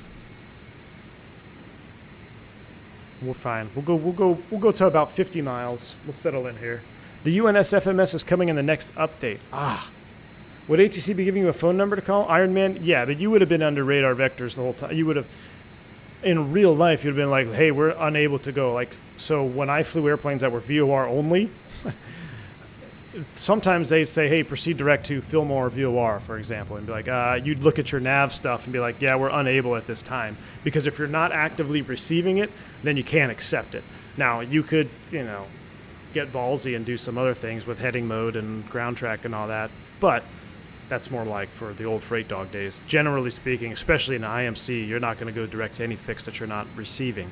So you just say unable, and you have to stay on your current track or your current VOR until you got a little bit closer. Or you could say, and I've done this too, I've done this in California actually, flying twin props around, like the Pistons and stuff. They'd give me direct to and be like, yeah, we're unable yet, can we get a heading? And they're like, yeah, okay, fly this heading. They'll give you a heading to go direct to, then they'll say, fly heading 270 able, proceed direct to the Avenal VOR. So basically they give you a heading, and they're looking at your ground track, right? So they give you a heading should be, if they're a good controller doing their job, they'll give you a heading that's pretty much compensating for the wind there, and then you fly that heading until you pick up the VOR, and then you just go direct to. Vectors for Guantanamo Bay. Dougal, good to see you. Welcome, man. 129 outbound from Avenal, says Lauren. 129 outbound. Okay, and that'll take us on J1 to Fillmore. Okay. We can do that. I'm going to trust you on this one, Lauren. So we're going to take, we'll take the one, we'll put 17-1 back over here as well. We'll go 17-1. And then we are going to take the radial outbound of 129, which will set us up to go to Avenal VOR, hopefully, and then we'll be on back on track here. So we're looking good. 43 miles out. Got a nice ground speed. We're settling in. Gonna have some nice views outside. So let me let's take a look at some outside views here. Let me go over here.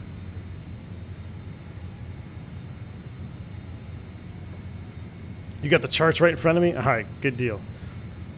No LA controller, but the next best thing. I appreciate you. I'm going to turn this way down to like right there.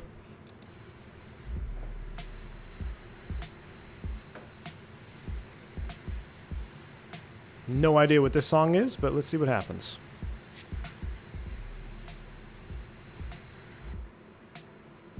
$68 miles. I just don't want to get too distracted and miss where we're going. Let's set up. I like this trailing view right here. We'll hide the Navigraph charts back here. I had the pleasure of helping update that aircraft model from FSX to P3D, but unfortunately the developer didn't care to properly update the systems or anything like that. Which one is that? This one? Oh no, the Cool Sky DC-9. Cameron Rich. I remember flying the Cool Sky DC-9. I flew that airplane a ton in FSX. Yeah, good deal. Yeah, Lauren is the V1 dispatch today. Hiring for V1 dispatchers. En route emergency dispatch. So we were going to be, basically what's happening is we were going to be over the Pacific route. Now we're going to be pretty much over the land route. But that looks freaking nice down there. Joe Johnson, you got to fly this plane, man. And don't let me fumbling around with the VOR scare you, because you can no doubt sim brief import, load everything up into the FMS that they have right now. And then in the next update, they're actually including the UNS-1, the proper FMS that was in this specific airplane, which I had that FMS in a Citation that I flew. At least I think. I have to look through this one here and make sure it is the same one. But that UNS-1 or whatever, it's just... It's clunky and weird until you get used to it, and then once you get used to it, you're like, oh, okay, I can do it. But it just does some weird stuff. So I can't wait for that to drop into this airplane, no doubt.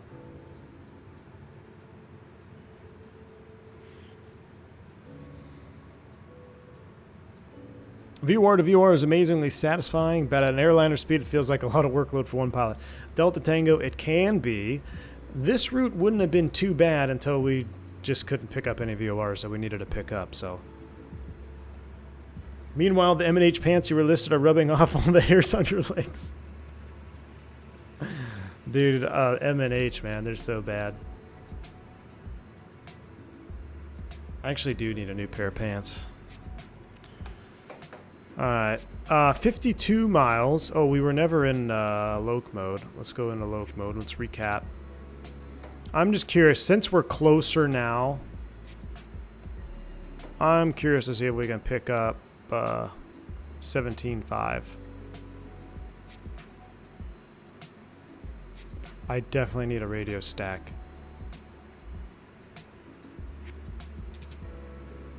Nope, nothing on 17.5.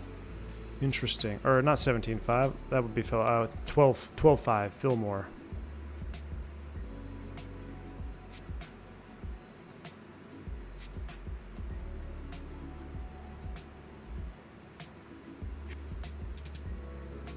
Nothing. Interesting. This is very interesting.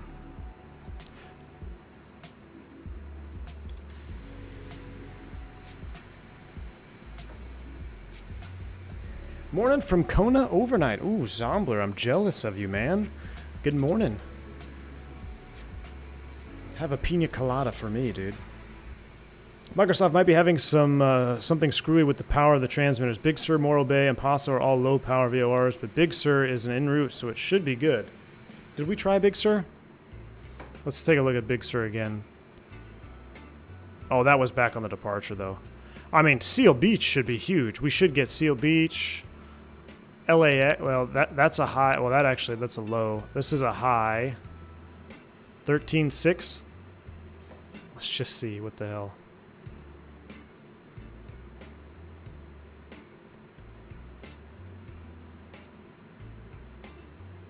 Nothing. Weird. All right, so we're going to go 37 miles, and then we need to take J1 down to Fellows. That's what you said, right? Let me go back. I screwed up my courses. 129 outbound. So 129 outbound is what we're going to do. We're set up, and we're going to be on 17.1. So let's redial it up. We'll just stick with that. We'll stick with the plan because we know we're actually transmitting. So 35 miles to go.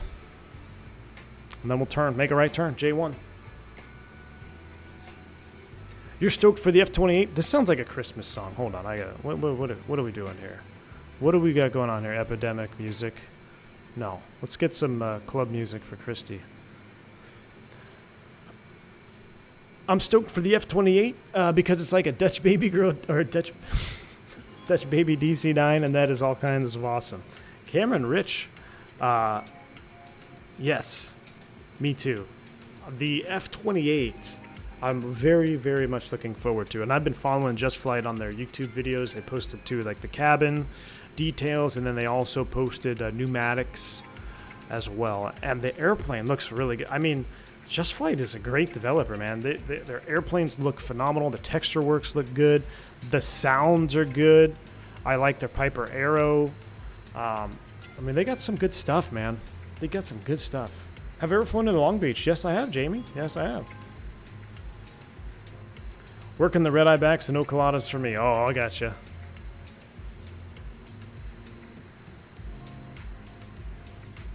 You know what I saw on YouTube last night was a it was Swiss lemonade, like, but it looked like milk.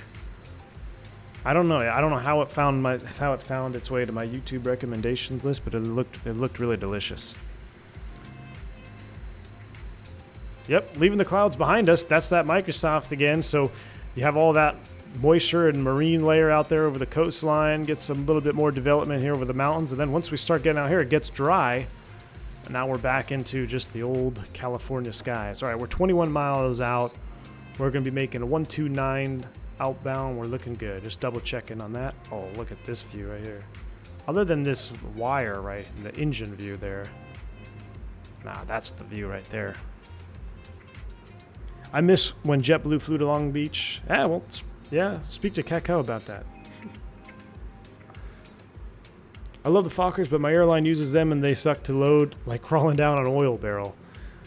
Yeah, I think it's much more enjoyable from the sim version where you don't have to actually deal with the issues. Kind of like, you know, the MD-80 is pretty fun to fly on the sim, but it's also a lot of work.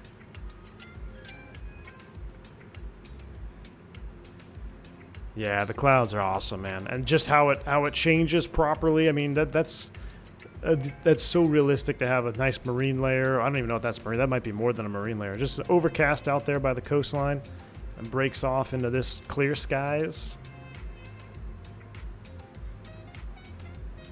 Or the 737. I saw that chaos.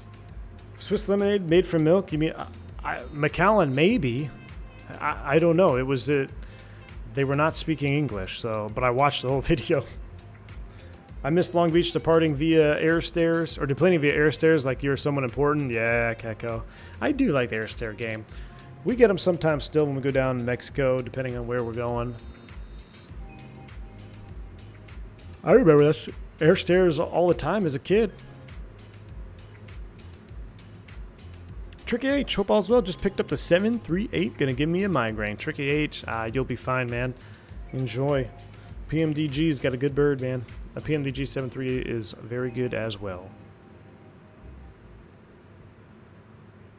On a normal ILS approach with good weather and good visibility, how far out or high do you disengage autopilot? Scotty 2, it really depends. I mean, that's so dependent on the operator. It depends on the airline.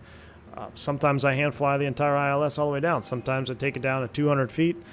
Depending on your operator, you'll probably have a minimum disengagement height, whether that's minimums, above minimums, 50 feet, 100 feet.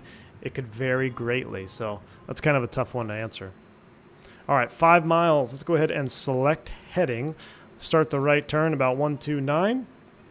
I'm going to spin my nav course. It's already set because we're already set up for professionalism. 129 is set. Dial it in. Now we're joining J1. How many miles? There's the Kona confusion. So we've got the flag disappears there. That's normal. Right over the top of the VOR. How many miles is it to Fillmore? Or is that... Yeah, how many miles is it? Have to look. A little bit, give it a little bit of an intercept heading, about 150. Oh yeah, Palm Springs. Air stairs there. Gosh, look at that though. I love flying West Coast ops. Just so good to look at. You get a variety of everything. All right, we'll nav it up here. VLOC mode is armed. A little bit of a left turn back to 129 radial.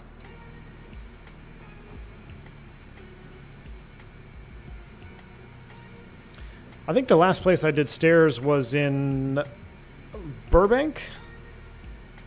Yeah, Burbank was the last place I did some air stairs. Air stair operations. You guys getting the Swiss lemonade algorithm too? That's what I had in mind, AJ. That's what I was talking about. I don't know where it came from.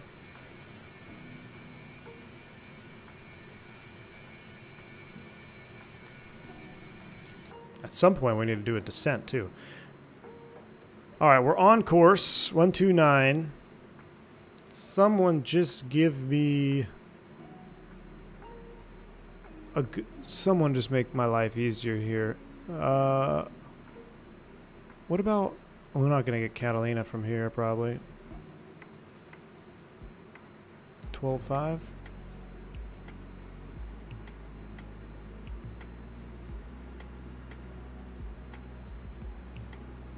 Nothing on 12.5.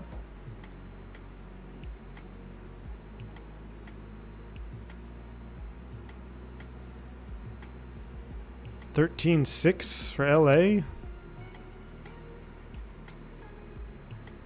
Aye. 13.6 works. That's what we're gonna do. We're gonna go direct to LAX. We'll go right over the top of the airport. Actually, we'll stay on this for now. 94 miles to Fillmore, so we'll stay on this, but we got LA loaded up, ready to go in the secondary should we need it. All right, I'm feeling more comfortable with it now. My high school has a waypoint, Dana, on the Piggin departure from John Wade. Good deal, man. Flying out west, sometimes I pretend I'm flying on a different planet, like I'm like a space explorer. It can definitely feel that way.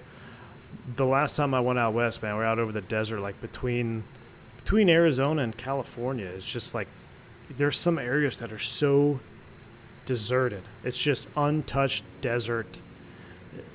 Wild looking, man. It almost looks like Mars. This plane is beautiful. I give tons of credit to the devs. I just can't really fly the older planes as well. Other planes, well, the 310 was an interesting time. Oh, the 310 is nice. I missed the 310. I need to get back in that one too. We haven't flown that in a long time, or since it released was the INI A310.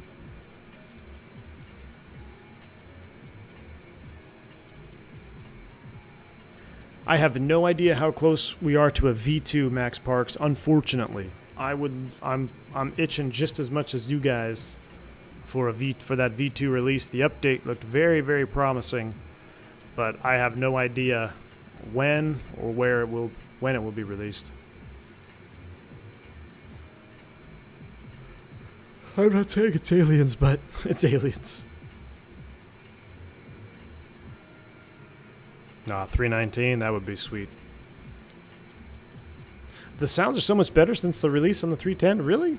I'm gonna have to check it out, AJ. It's probably been updated since the last time I flew it.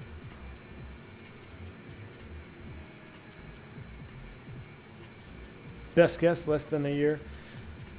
Yeah, if I had to guess, I'd say probably fall. Maybe August. I'm over summer. Hasn't even started, but I'm pretty much over summer already.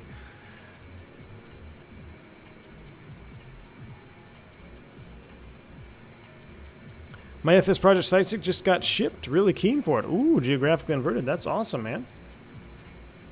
You're going to love it, dude. You're going to love it. Mine is still going strong. What, 2 years in? Two plus years in?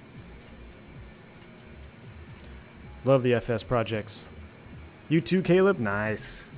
Does anyone Microsoft crash because of DirectX 12? Jamie, I don't use DirectX 12, so I can't help you there, unfortunately. I'm all about the if it's not broke, don't fix it mentality. So I don't even update drivers until I need to or until there's an issue. So I don't do betas typically. I don't go actively searching to update stuff like Christy. Especially in the sim, man. Like the simulators are so picky sometimes. You could have something as silly as a wireless keyboard or a wireless mouse disconnecting, causing you to crash. And you would have no idea where that's coming from. I mean, you'd have to do some serious digging and you have to have some serious knowledge of your system to figure out, to pinpoint that, like why it's crashing. That's what haunted me with FSX, because I used to do a lot of tweaking of files, and remember all the CFG edits we used to do? You start screwing up one thing after another, then you just start having instability, but only when you go to this airport because it's triggering this file. Like, I try, with Microsoft, I'm trying very, very hard to be all about the if it's not broke, don't fix it mindset, and so far, knock on wood, it's been pretty good. TOD 50 miles outbound from FLW. All right, good deal, Michael Wob. Good deal. As soon as I use GSX Direct 12, it crashes. My dad used to pick me up from school and take me on day turns down to San Juan before 9/11. Oh, nice. Flew DC-8s out of Miami. No questions. Just hopped on the plane and went. I love old junk planes. Oh, man, that sounds awesome. Dude, that is cool. That is the true old school pioneers of aviation, man. 9/11 really screwed a lot of stuff up. Screwed a lot of stuff up indeed. We got to probably start down, but look at these views. Oh my gosh. All right, let's see how we're doing. We're 51 miles, so we're 40 miles from Fillmore, right? So we should probably starting down. Let me see if 12.5 is in here yet. That's crazy. I'm still not picking up the Fillmore VOR.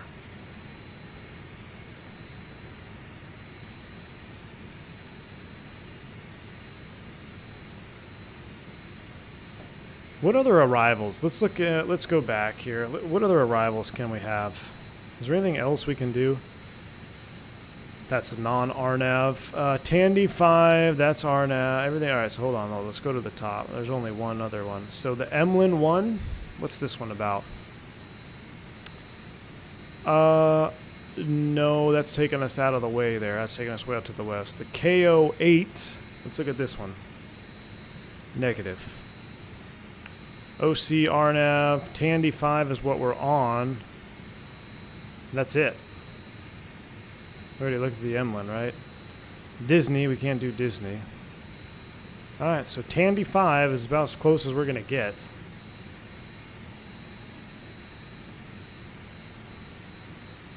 Alright, Fillmore outbound. The LAX 246 is Murma. So we're going to dial in LAX 13.6 over here. We're going to use some cross radial scenario. 13.6 is set. And we're looking for the 246. So when the tail of the number 2 hits 246, that means we're getting close. Let me look at Paso Robles. Can I adjust? This is VFR.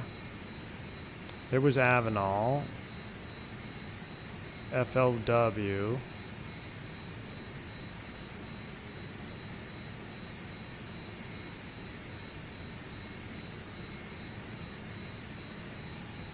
What about Ventura?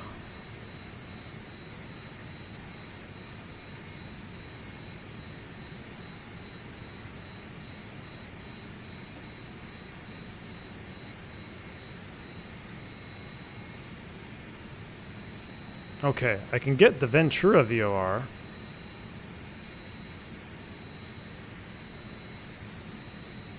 trying to kind of pick up my own route here. I'm trying to make my own. Ventura is right here.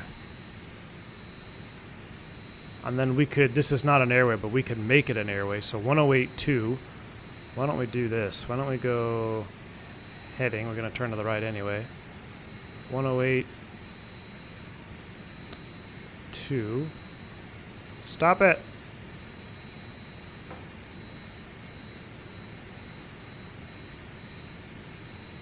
Let's go direct to Ventura. We're going to go direct Ventura VOR. Yeah, Lauren, that's what I'm saying. There's no reason I should get Ventura and not Fillmore. It must be broken. This is a low VOR. This is a low VOR. That's fine. But what we're going to do is we're going to go direct to Ventura, and then if we don't pick anything else up, we're going to... Nah, we should just go direct LAX, honestly. We just go LAX to Seal Beach, go straight there. There's no ATC on. I don't want to be that guy flying right over the top of LAX airport at 10,000 feet. Speaking of, let's go ahead and step down. Let's do a step down to 190 as we start prepping. So let's go IAS hold.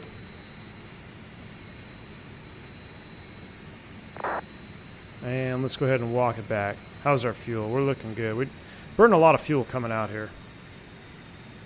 All right, we're going to arm that up. 19,000 is set. We're starting down. We're 22 miles from Ventura, bringing the power back. If anything, we'll just go straight VFR off the coastline.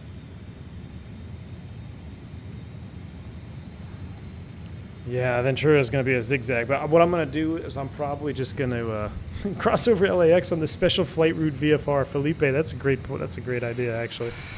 Just go special VFR. We need to figure out what the weather is because I have a feeling. Let's refresh. METAR. Overcast to 4,000. Great. So we're probably going to actually need to do an approach to get down. Not probably, we will. 299 or 5, 16, everything else looks good. Winds are calm. So we do need, I keep clicking that aircraft button, I don't know why. Actually, we could do, oh, what's this?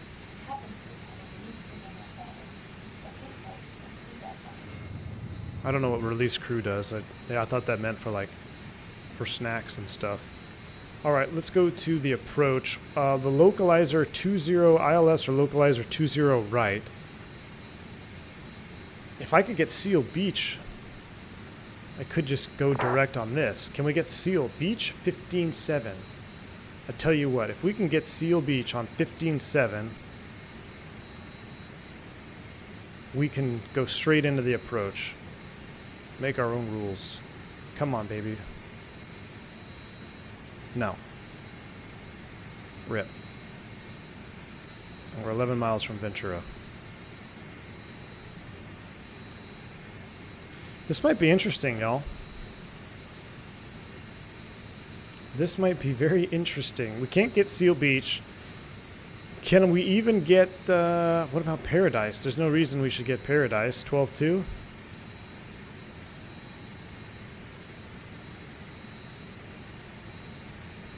Well, yeah, we can get the Paradise VOR, but we can't get... We can get the Paradise VOR, but we can't get Seal Beach. We could go to Paradise VOR, and then that can give us something to get back on to the Loke. We could hold over Paradise.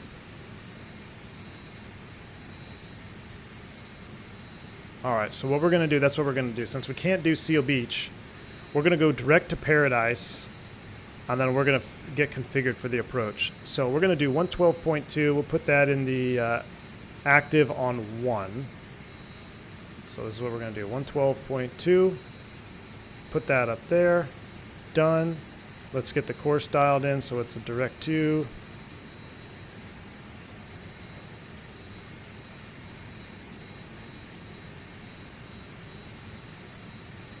How far left is it?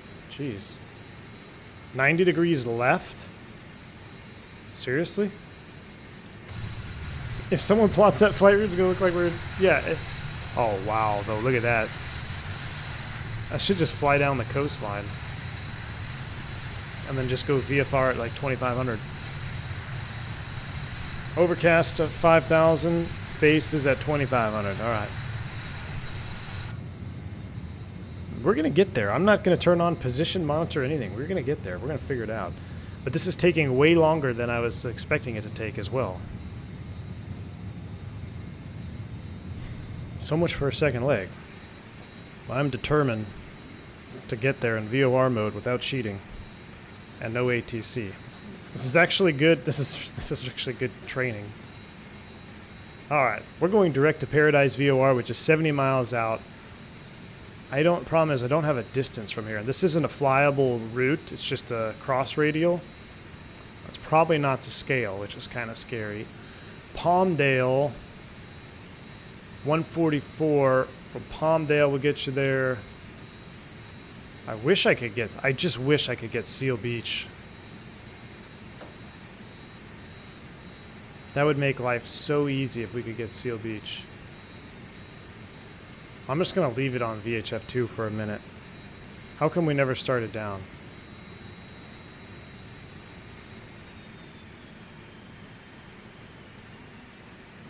Oh, because we're on TGT hold. That's why the real BAE pilot says don't use TGT mode.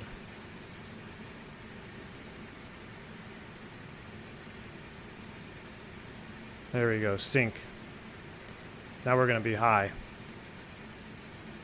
Oh, Pomona, not Palmdale. What am I saying? Pomona. Yeah, Pomona, but we're going to Paradise either way. It doesn't matter. We're going to go to Paradise. We're 65 miles out. We're descending down. What is the high altitude for the turn? Sager at 3,500 feet. Let's make a descent down to 10,000 right now, and then we'll configure from there. We're going to set 10,000 feet in the altitude window. And we got to start doing some descent checks. That's not what I wanted. Descent checklist. Alright, PTU is on. Pressurization is set. Briefing complete. Landing data and bugs. Close enough. Alright, that's good for the approach check. Yeah, Palmdale would be the other way. Yeah, sync mode. Yeah, don't. That's what happens when you use TGT for cruise. Can mess you up. But we're starting to come down. WhisperJet's at idle. Definitely whispering.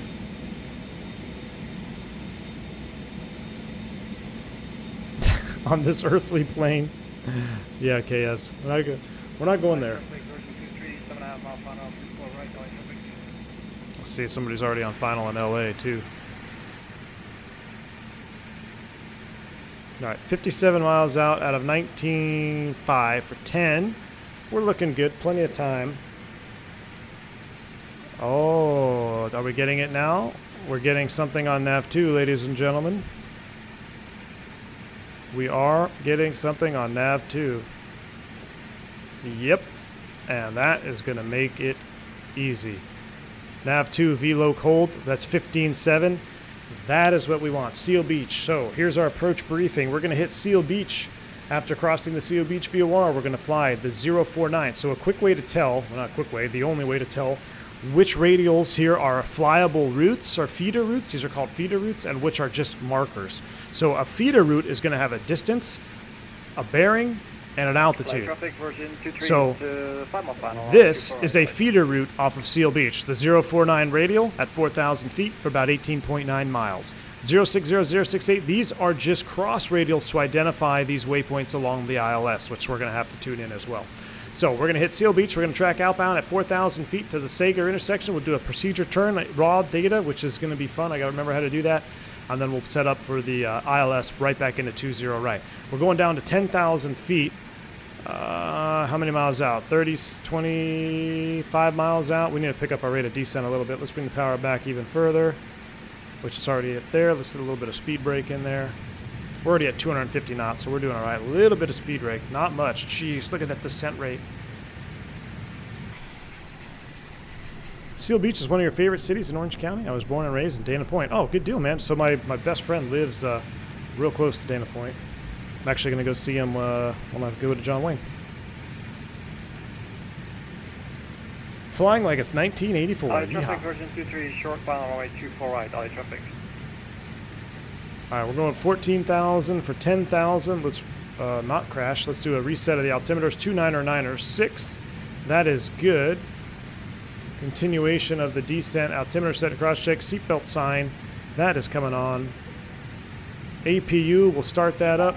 Brake fans auto. Fuel panel is set. Cabin warned. Steep approach as required. It should not be required. Rad out will do that, and anti-ice as required. Leaves us at the landing checklist. We'll put that up there. I don't need Navigraph charts anymore. 12.5, make sure our alt is armed. It is armed. This plane has no little bit of speed brake. Yeah, exactly.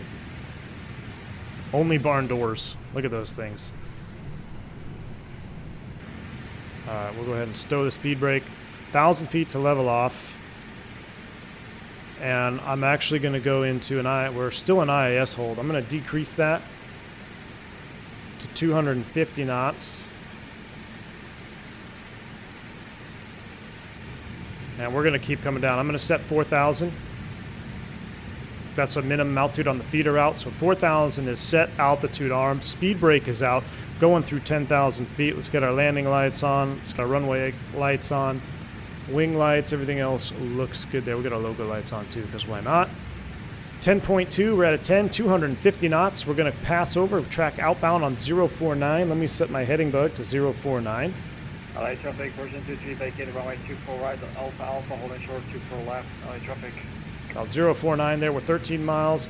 All right, we're going to track outbound. We'll do a, what kind of entry is that? It's right turns. I'm going to say that is a, well, you could do a parallel, but it'd probably be a teardrop. I have to look. What's our loc? 111.75. Let's get that dialed up here. Oh, no, I just messed it up.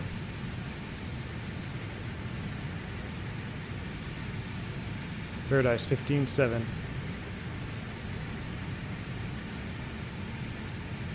LA traffic version 23, crossing runway 24 left, Alpha, Echo, and Papa to the bay for LA traffic.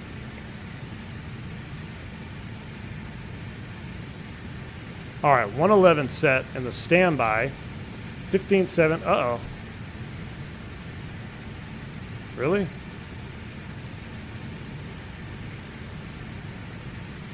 Interesting. 5.6 for 4. Wow, look how close that. Look how fast that comes down. Jeez. It's a parallel? Teardrop. Should we do a teardrop? We'll do a teardrop. I have to remember how to do it. 1,000 to go. We're in the clouds. There's your altitude alert. 049 to set up. 111.75. That could have been catastrophic. 111.75 is set up right there.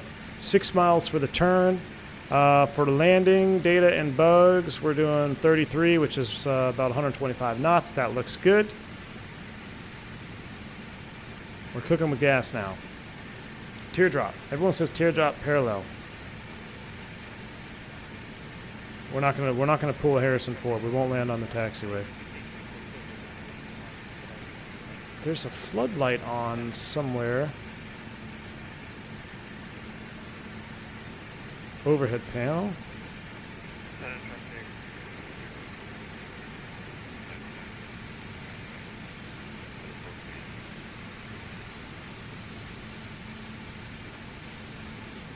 I'm trying to figure out where this. I feel like there's a floodlight on above my seat here. 4,000, we're leveled off, we're slowing down, we're in sync mode, we're looking good. We'll come down to about 200 knots. I'll start working that power in a little bit right now. 1.5. All right, let's go ahead and select heading 049. Now I'm going to split this to nav 1, which is the 049. We'll dial up our heading there to be about intercept like so. All right, we're going to take this outbound until reaching 18.9 or the Sager intersection, which is also cross-identified on the loc. I could do is put 1175. Oh, that was fast. Missed it. Come back to the left.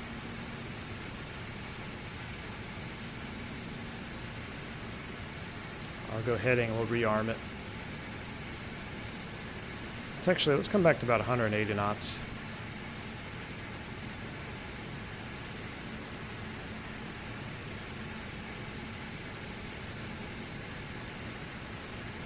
Right about there. Here it comes, nav it up. All right, now we're tracking outbound. We are nav mode, altitude hold. We're going to continue to turn outbound. Good deal. All right, so we're looking good there. A little bit more power. All right, so 3.2, we got 19 miles essentially. Then we're going to have to make the turn on the loc. So what we're going to do is we're going to flip the loc into nav 1 using this button. The new loc course is going to be 196 inbound. So what I can do is set this up to 049 and go to nav 2. There's multiple ways you could do this. All right, we're still loking outbound, or naving outbound. What I'm going to do now, though, is I'm going to go here. I'm going to transfer that, and our inbound is 196.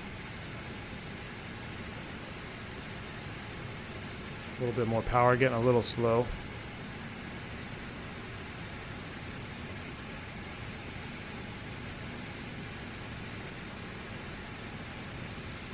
Must be flying right over LAX because my frames are dying.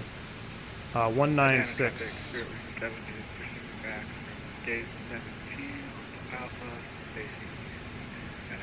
All right, we are looking good now. We're 7 miles out. 196 inbound on the loc, 111.75. Verify that. 111.75, 196. The DA is 201, 200 feet. So we'll scroll that up. Alan Miller, thank you for the $20 super chat, my friend. Appreciate the support. I don't see a message with it, but I appreciate the support. Thank you very much for that. Glad you're enjoying the content, my friend.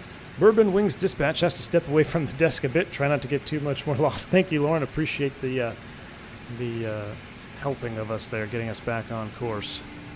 We would have been lost without you. All right, we're 9. We're looking good. We're going to flip that over while I have a second. Let's get flight recorder ready.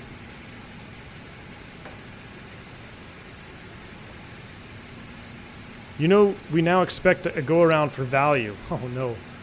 Please, no. No go-arounds today. But my frames are really kind of struggling, it seems like. Maybe not. Wow.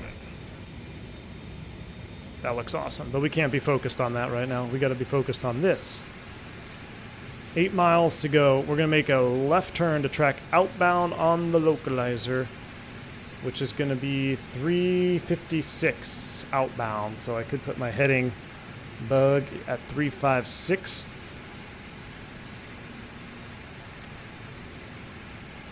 Now, because we have an HSI, theoretically, we should be able to track outbound and not be reverse sensed. In the procedure turn, we will descend to 3,500. V1 is pretending to be that old man too stubborn to stop and ask for directions. Yes. Hey, after this, I was a lot more... Every time I swear, every time I get in this plane, I'm thinking, oh, it won't be that bad. We've got a good, decent route. I can relax and fly this airplane. Nope, never can relax and fly this airplane. Something always happens on stream with this bird. Isn't it 016 outbound? Let me check. 196... +2 -2, 376, so 0, yeah. Yeah, you're right. I mean, theoretically, hopefully I would have caught that, because the localizer would be deviating, but yeah. 016 initial heading.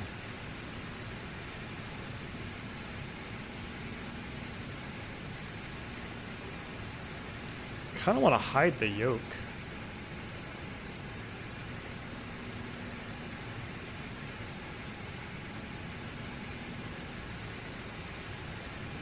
16, 3 miles to go. Phoenix, PMDG, and BAE top 3. I agree, Peter. That's how I would rank them. But I'd actually go. I'd put the 146. Select flaps 18. I would put the 146 above the PMDG if I'm being honest with you, because of what you get for the money. You get like 5 different variants. 205. Select gear down. All right, flaps are coming in. 2500. Felipe, you're loving the streams. Just finishing IFR training in real life. Good deal, man. Well, this is a good refresher. All right, heading select. We'll start the turn. Now let's go ahead and split to nav 1. Flip this over. Now we're basically going to track this outbound. A little bit more power there.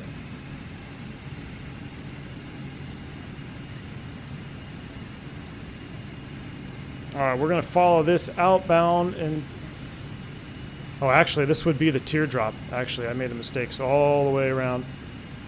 So it'd be 30 off of that. So 0, 1, like 3, 3. Oh, geez. I should have turned all the way back. We could have done a parallel. We're going to do a teardrop. 330. We'll go flaps 22. Is it 22? I can't remember what it is. All right, let's descend 500 feet. Altitude arm. Put it into a pitch hold here. We're going to come on down.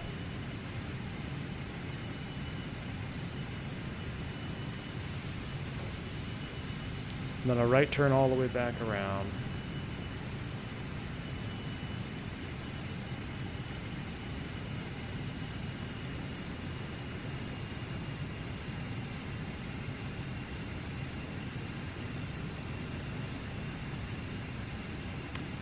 So my loc is actually reverse sensing on me, which is weird. It shouldn't be doing that.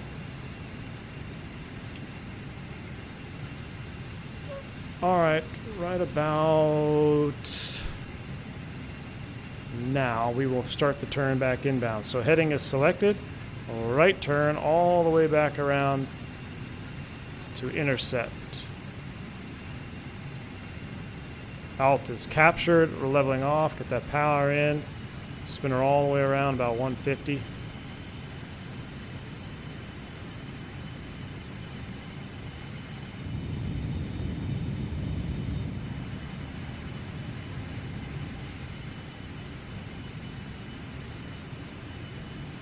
.21 miles out on the loc.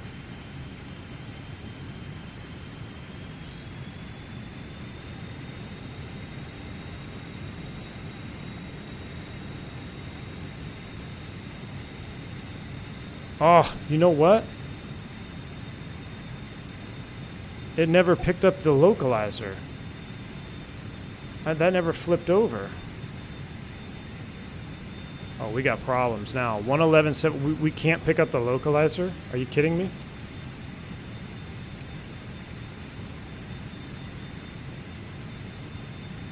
How are we not picking up the localizer? Are you... I mean, you cannot be serious.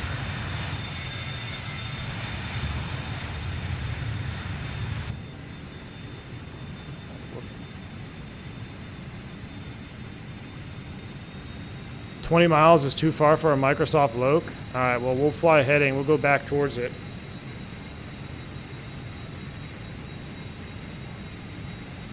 We're going to maintain altitude.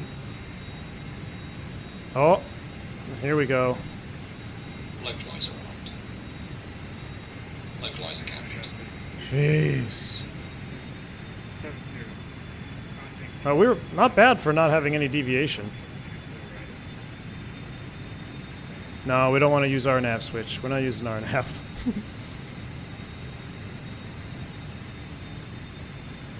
All right, localizer's armed. No glide slope. Yep, we're at 3,500.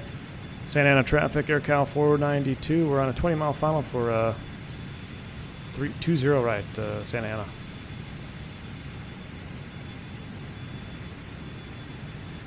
Now, this thing did this to me yesterday. I'm going to go heading mode. I'm going to try to get more centered on this localizer. 2500.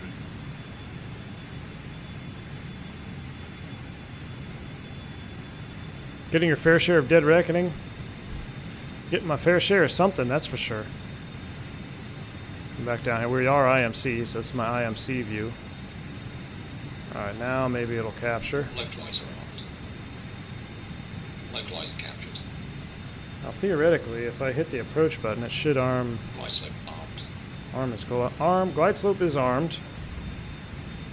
We're on the loc. We're 17 miles out, so that's about Sager.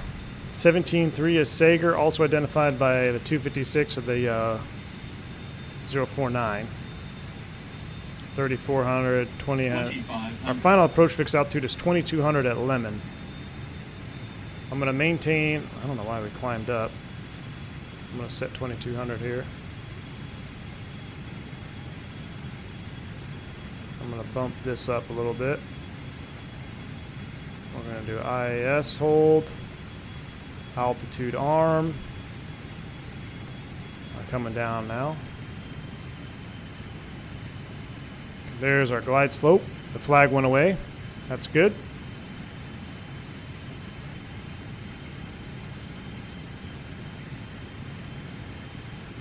.500 feet per minute. Final approach fix is 7.8 from Lemon.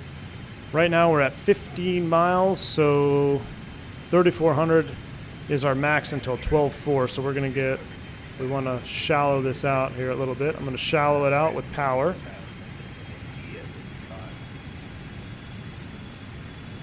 There we go.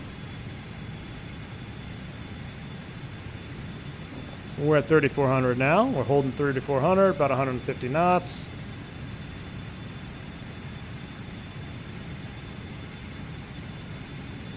Until 12.9, then we can continue to come down. 12.4. Spiritual wings. Right ahead of WhisperJet.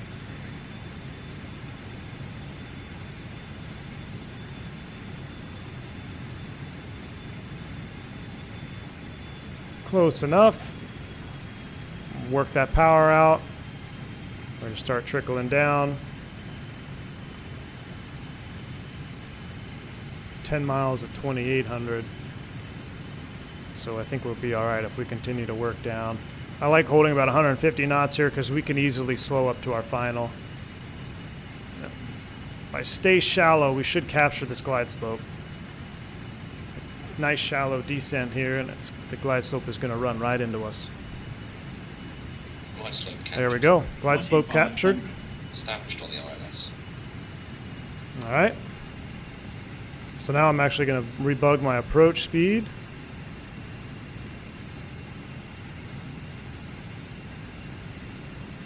Missed approach altitude is 3,000 feet. So I will dial in 3,000 feet. Missed approach altitude is set. All right, let's go run through this before we get behind. AC pump, auto, lights, gear, APU, air, and pack. So APU, air, and pack's on. Engine air, we'll turn it off for this approach. Nose wheel steering centered. Done deal. Getting a little fast. John Wayne traffic, AirCal 492, run a 9 mile final, 30 right.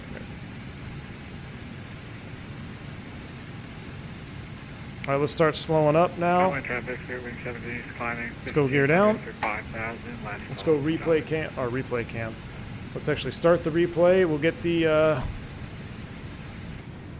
yoke cam in line. Gears are coming down. Oh man, we're looking good. Look at that view right there. All right, we'll have plenty of time to watch in the replay. Let's actually watch the approach here. We'll continue slowing up.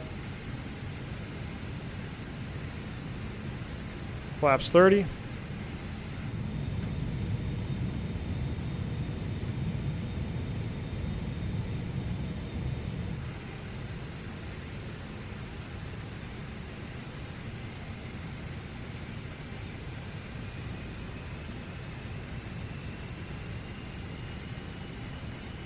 Doing a great job on the ILS.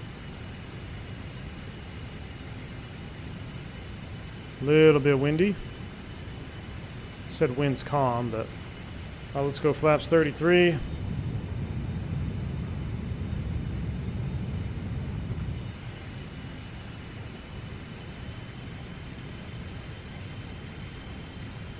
All right, 33, gear down, 3 green. We'll go TMS off for landing.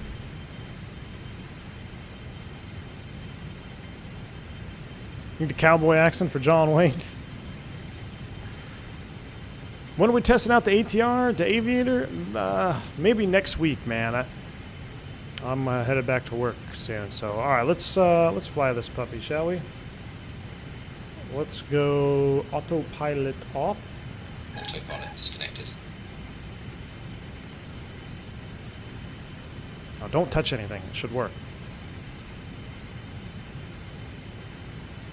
1,000 feet stable, clear to land. John Wayne traffic, AirCal 492, 4 mile final, 30 right. It is 30 right, right? 20 right, 20 right.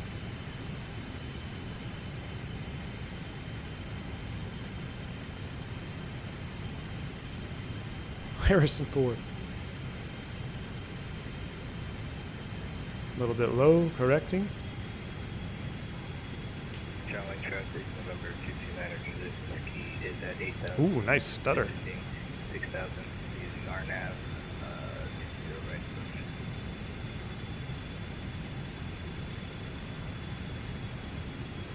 20 right approach. A little bit high, correcting. 542 on 11 miles, final runway 20 right. My seat is starting to roll away from me. I can feel that. Flip-flop must not be in position. A little bit fast, correcting. Let's go ahead and get that brake in there now. 500. Ooh, a nice balloon there. That's all right. We're in the BAE. Back on speed.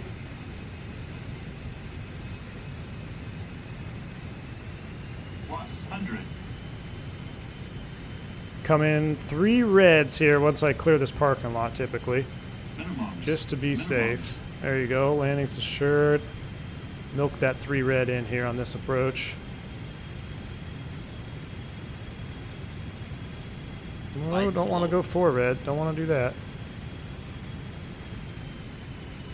50, 40, 30, 20, 10. Ground idle. Brake pressure C. 80 knots. Nope, never triggered my yellow and green. There they are. Green spoilers.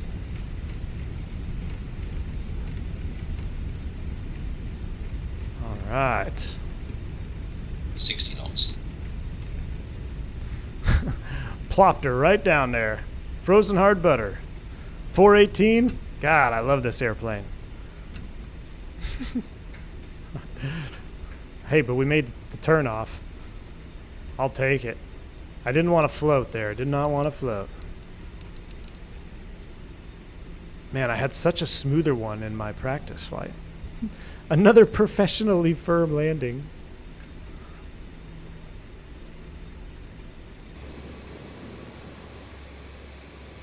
My frames are a bit wonky right now.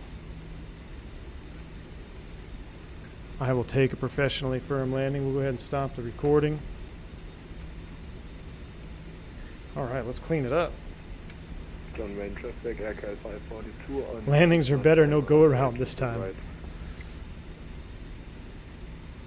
Just that little bit of an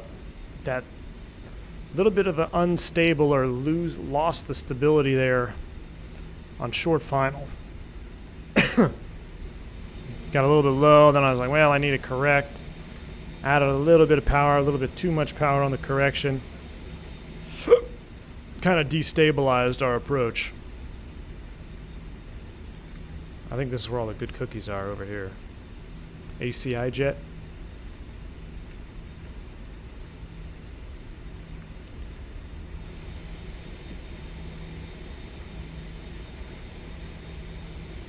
Thank you for flying AirCal. We're proud to get you to your destination in 2 pieces or less. 12 miles. We're turning final now.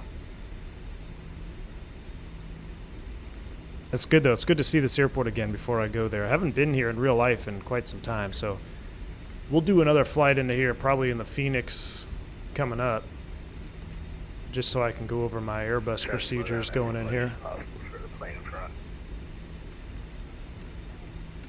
Off for Memorial Day, what's got on the smoker? Scott, I'm not technically off on Memorial Day. I get in at 9 a.m. though, but we are going to fire up the smoker, my friend. We're going to fire up the smoker on Memorial Day. This jet.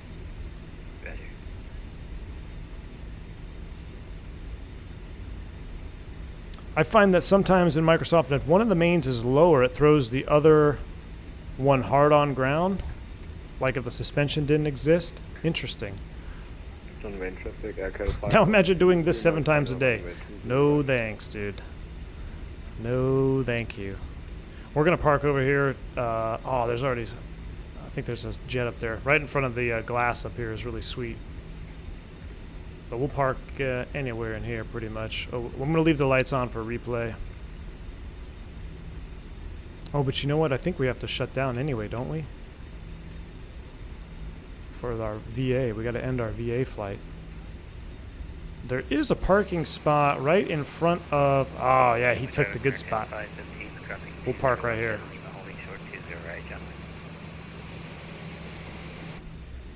We'll take the next best spot right here. I think someone's landing too. Oh yeah, that little that 146. That's a citation. Don't float it. Put it down nicely. All right, how are we looking? We are on the marker. Ooh, skirt steak. Oh yeah. We'll go right about... Ooh, we missed it. We were a little bit long on that erp. All right, we actually have to shut this down. I totally forgot because we have to do the... we have to do reset on, off for both of those. And let's go ahead and bring them down.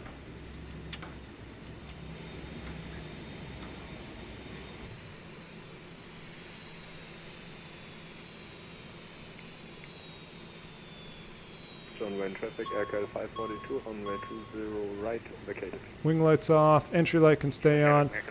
Nice strobes.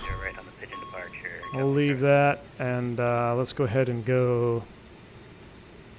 Screen heats can come off. I know it's beeping at me. We'll kill that. Let's deboard.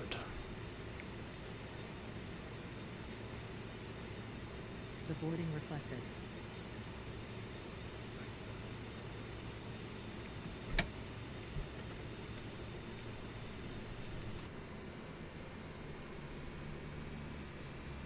That American blast off? Yeah, he did. All right, we are deboarding. Piedmonter will fire you for wasting gas before replaying. Who's on short final for 20 right? He looks way high up. Let's go take a look, see how he does.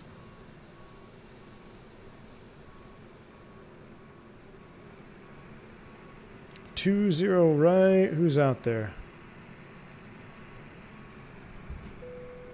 Passengers deboarding starting. I don't see anybody on. Oh, I see someone. Looks like a large airplane going to land on 30 right, 20 right. YouTube algorithm recommended a video on tri-tip cooked like a brisket. Oh man. Tri-tip cooked like a brisket, huh? That's pretty interesting. He will take a month to land. Yeah, he's way. Is he? That is not short final. Well, maybe he is. He's coming in hot, though. We got to finish the deboard. 23 of 100 deboarding. To be fair, the good spot was the easiest park, vacating 2 left. So, yeah, I took it. Nice job. No worries, man. I hope this guy has landing gear. Oh, yeah, there they go. Is that in Alaska?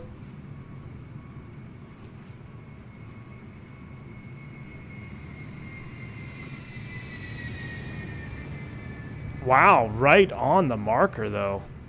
That's not bad at all. Right on the marker. Good deal. How are we doing? Are we almost done with the deboarding process? 44 of 100. Let's end our VAMPSys flight. Our beacon is still on. Is our beacon on? Yeah, it is. Our beacon is on. Let's end our flight here.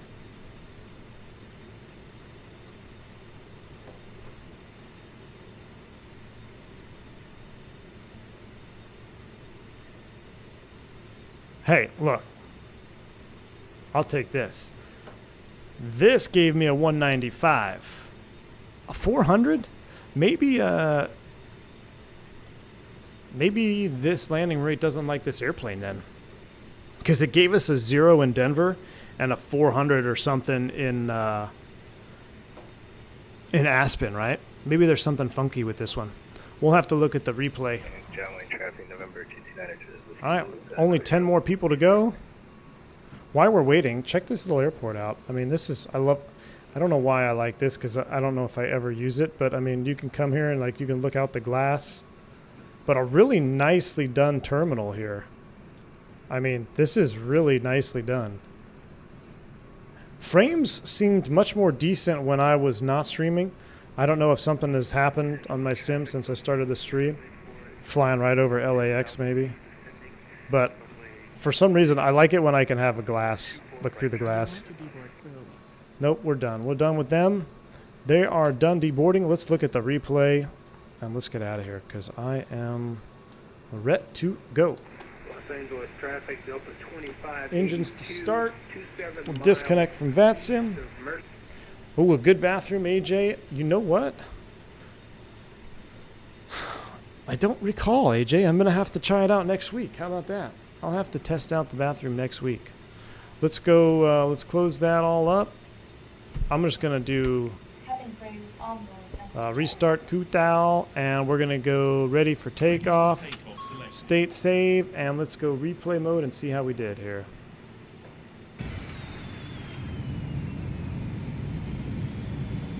I don't have the scenery linked, Richland. Let me see if I can get it for you. It is by UK 2000. I get the link for you.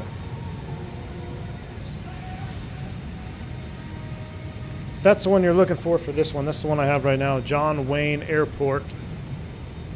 Is it the best scenery I've ever seen? No. Is it decent? Yes. Does it get the job done? Yes. What's flicking at me? The flap lever.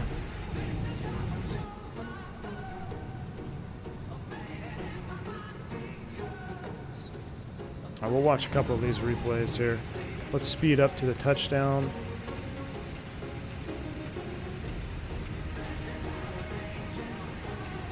Terrain ahead. 500 below flaps. Terrain ahead. I don't know why the engines aren't on.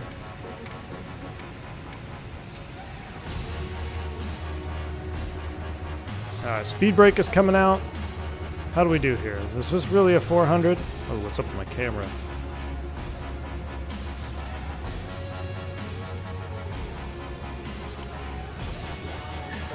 I mean, probably.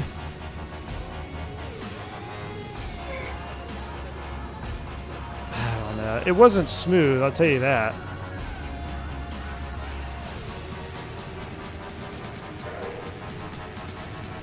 I don't know if that's a 400. Maybe a 300. Maybe a 300. I'll leave you guys with one or two long ones. Sorry, that flight was a lot more work than I was anticipating it to be initially. So you get to see a little extra VOR, pilotage, all the good things combined there to try to get us safely over to John Wayne. Guys, I hope you enjoy your Memorial Day weekend here if you're in the United States. If not, enjoy your weekend elsewhere across the globe. Thank you for tuning in to another V1 live stream in the lovely BAE-146. Hopefully we'll be back. Maybe do some cargo ops in this airplane at some point. Oh, a little bit of flap shake there. I don't know if that's flap shake or the flap lever being out of the wrong position. Anyway, I hope you guys enjoy this. Until next time, stay safe, stay healthy. I'm V1. See ya.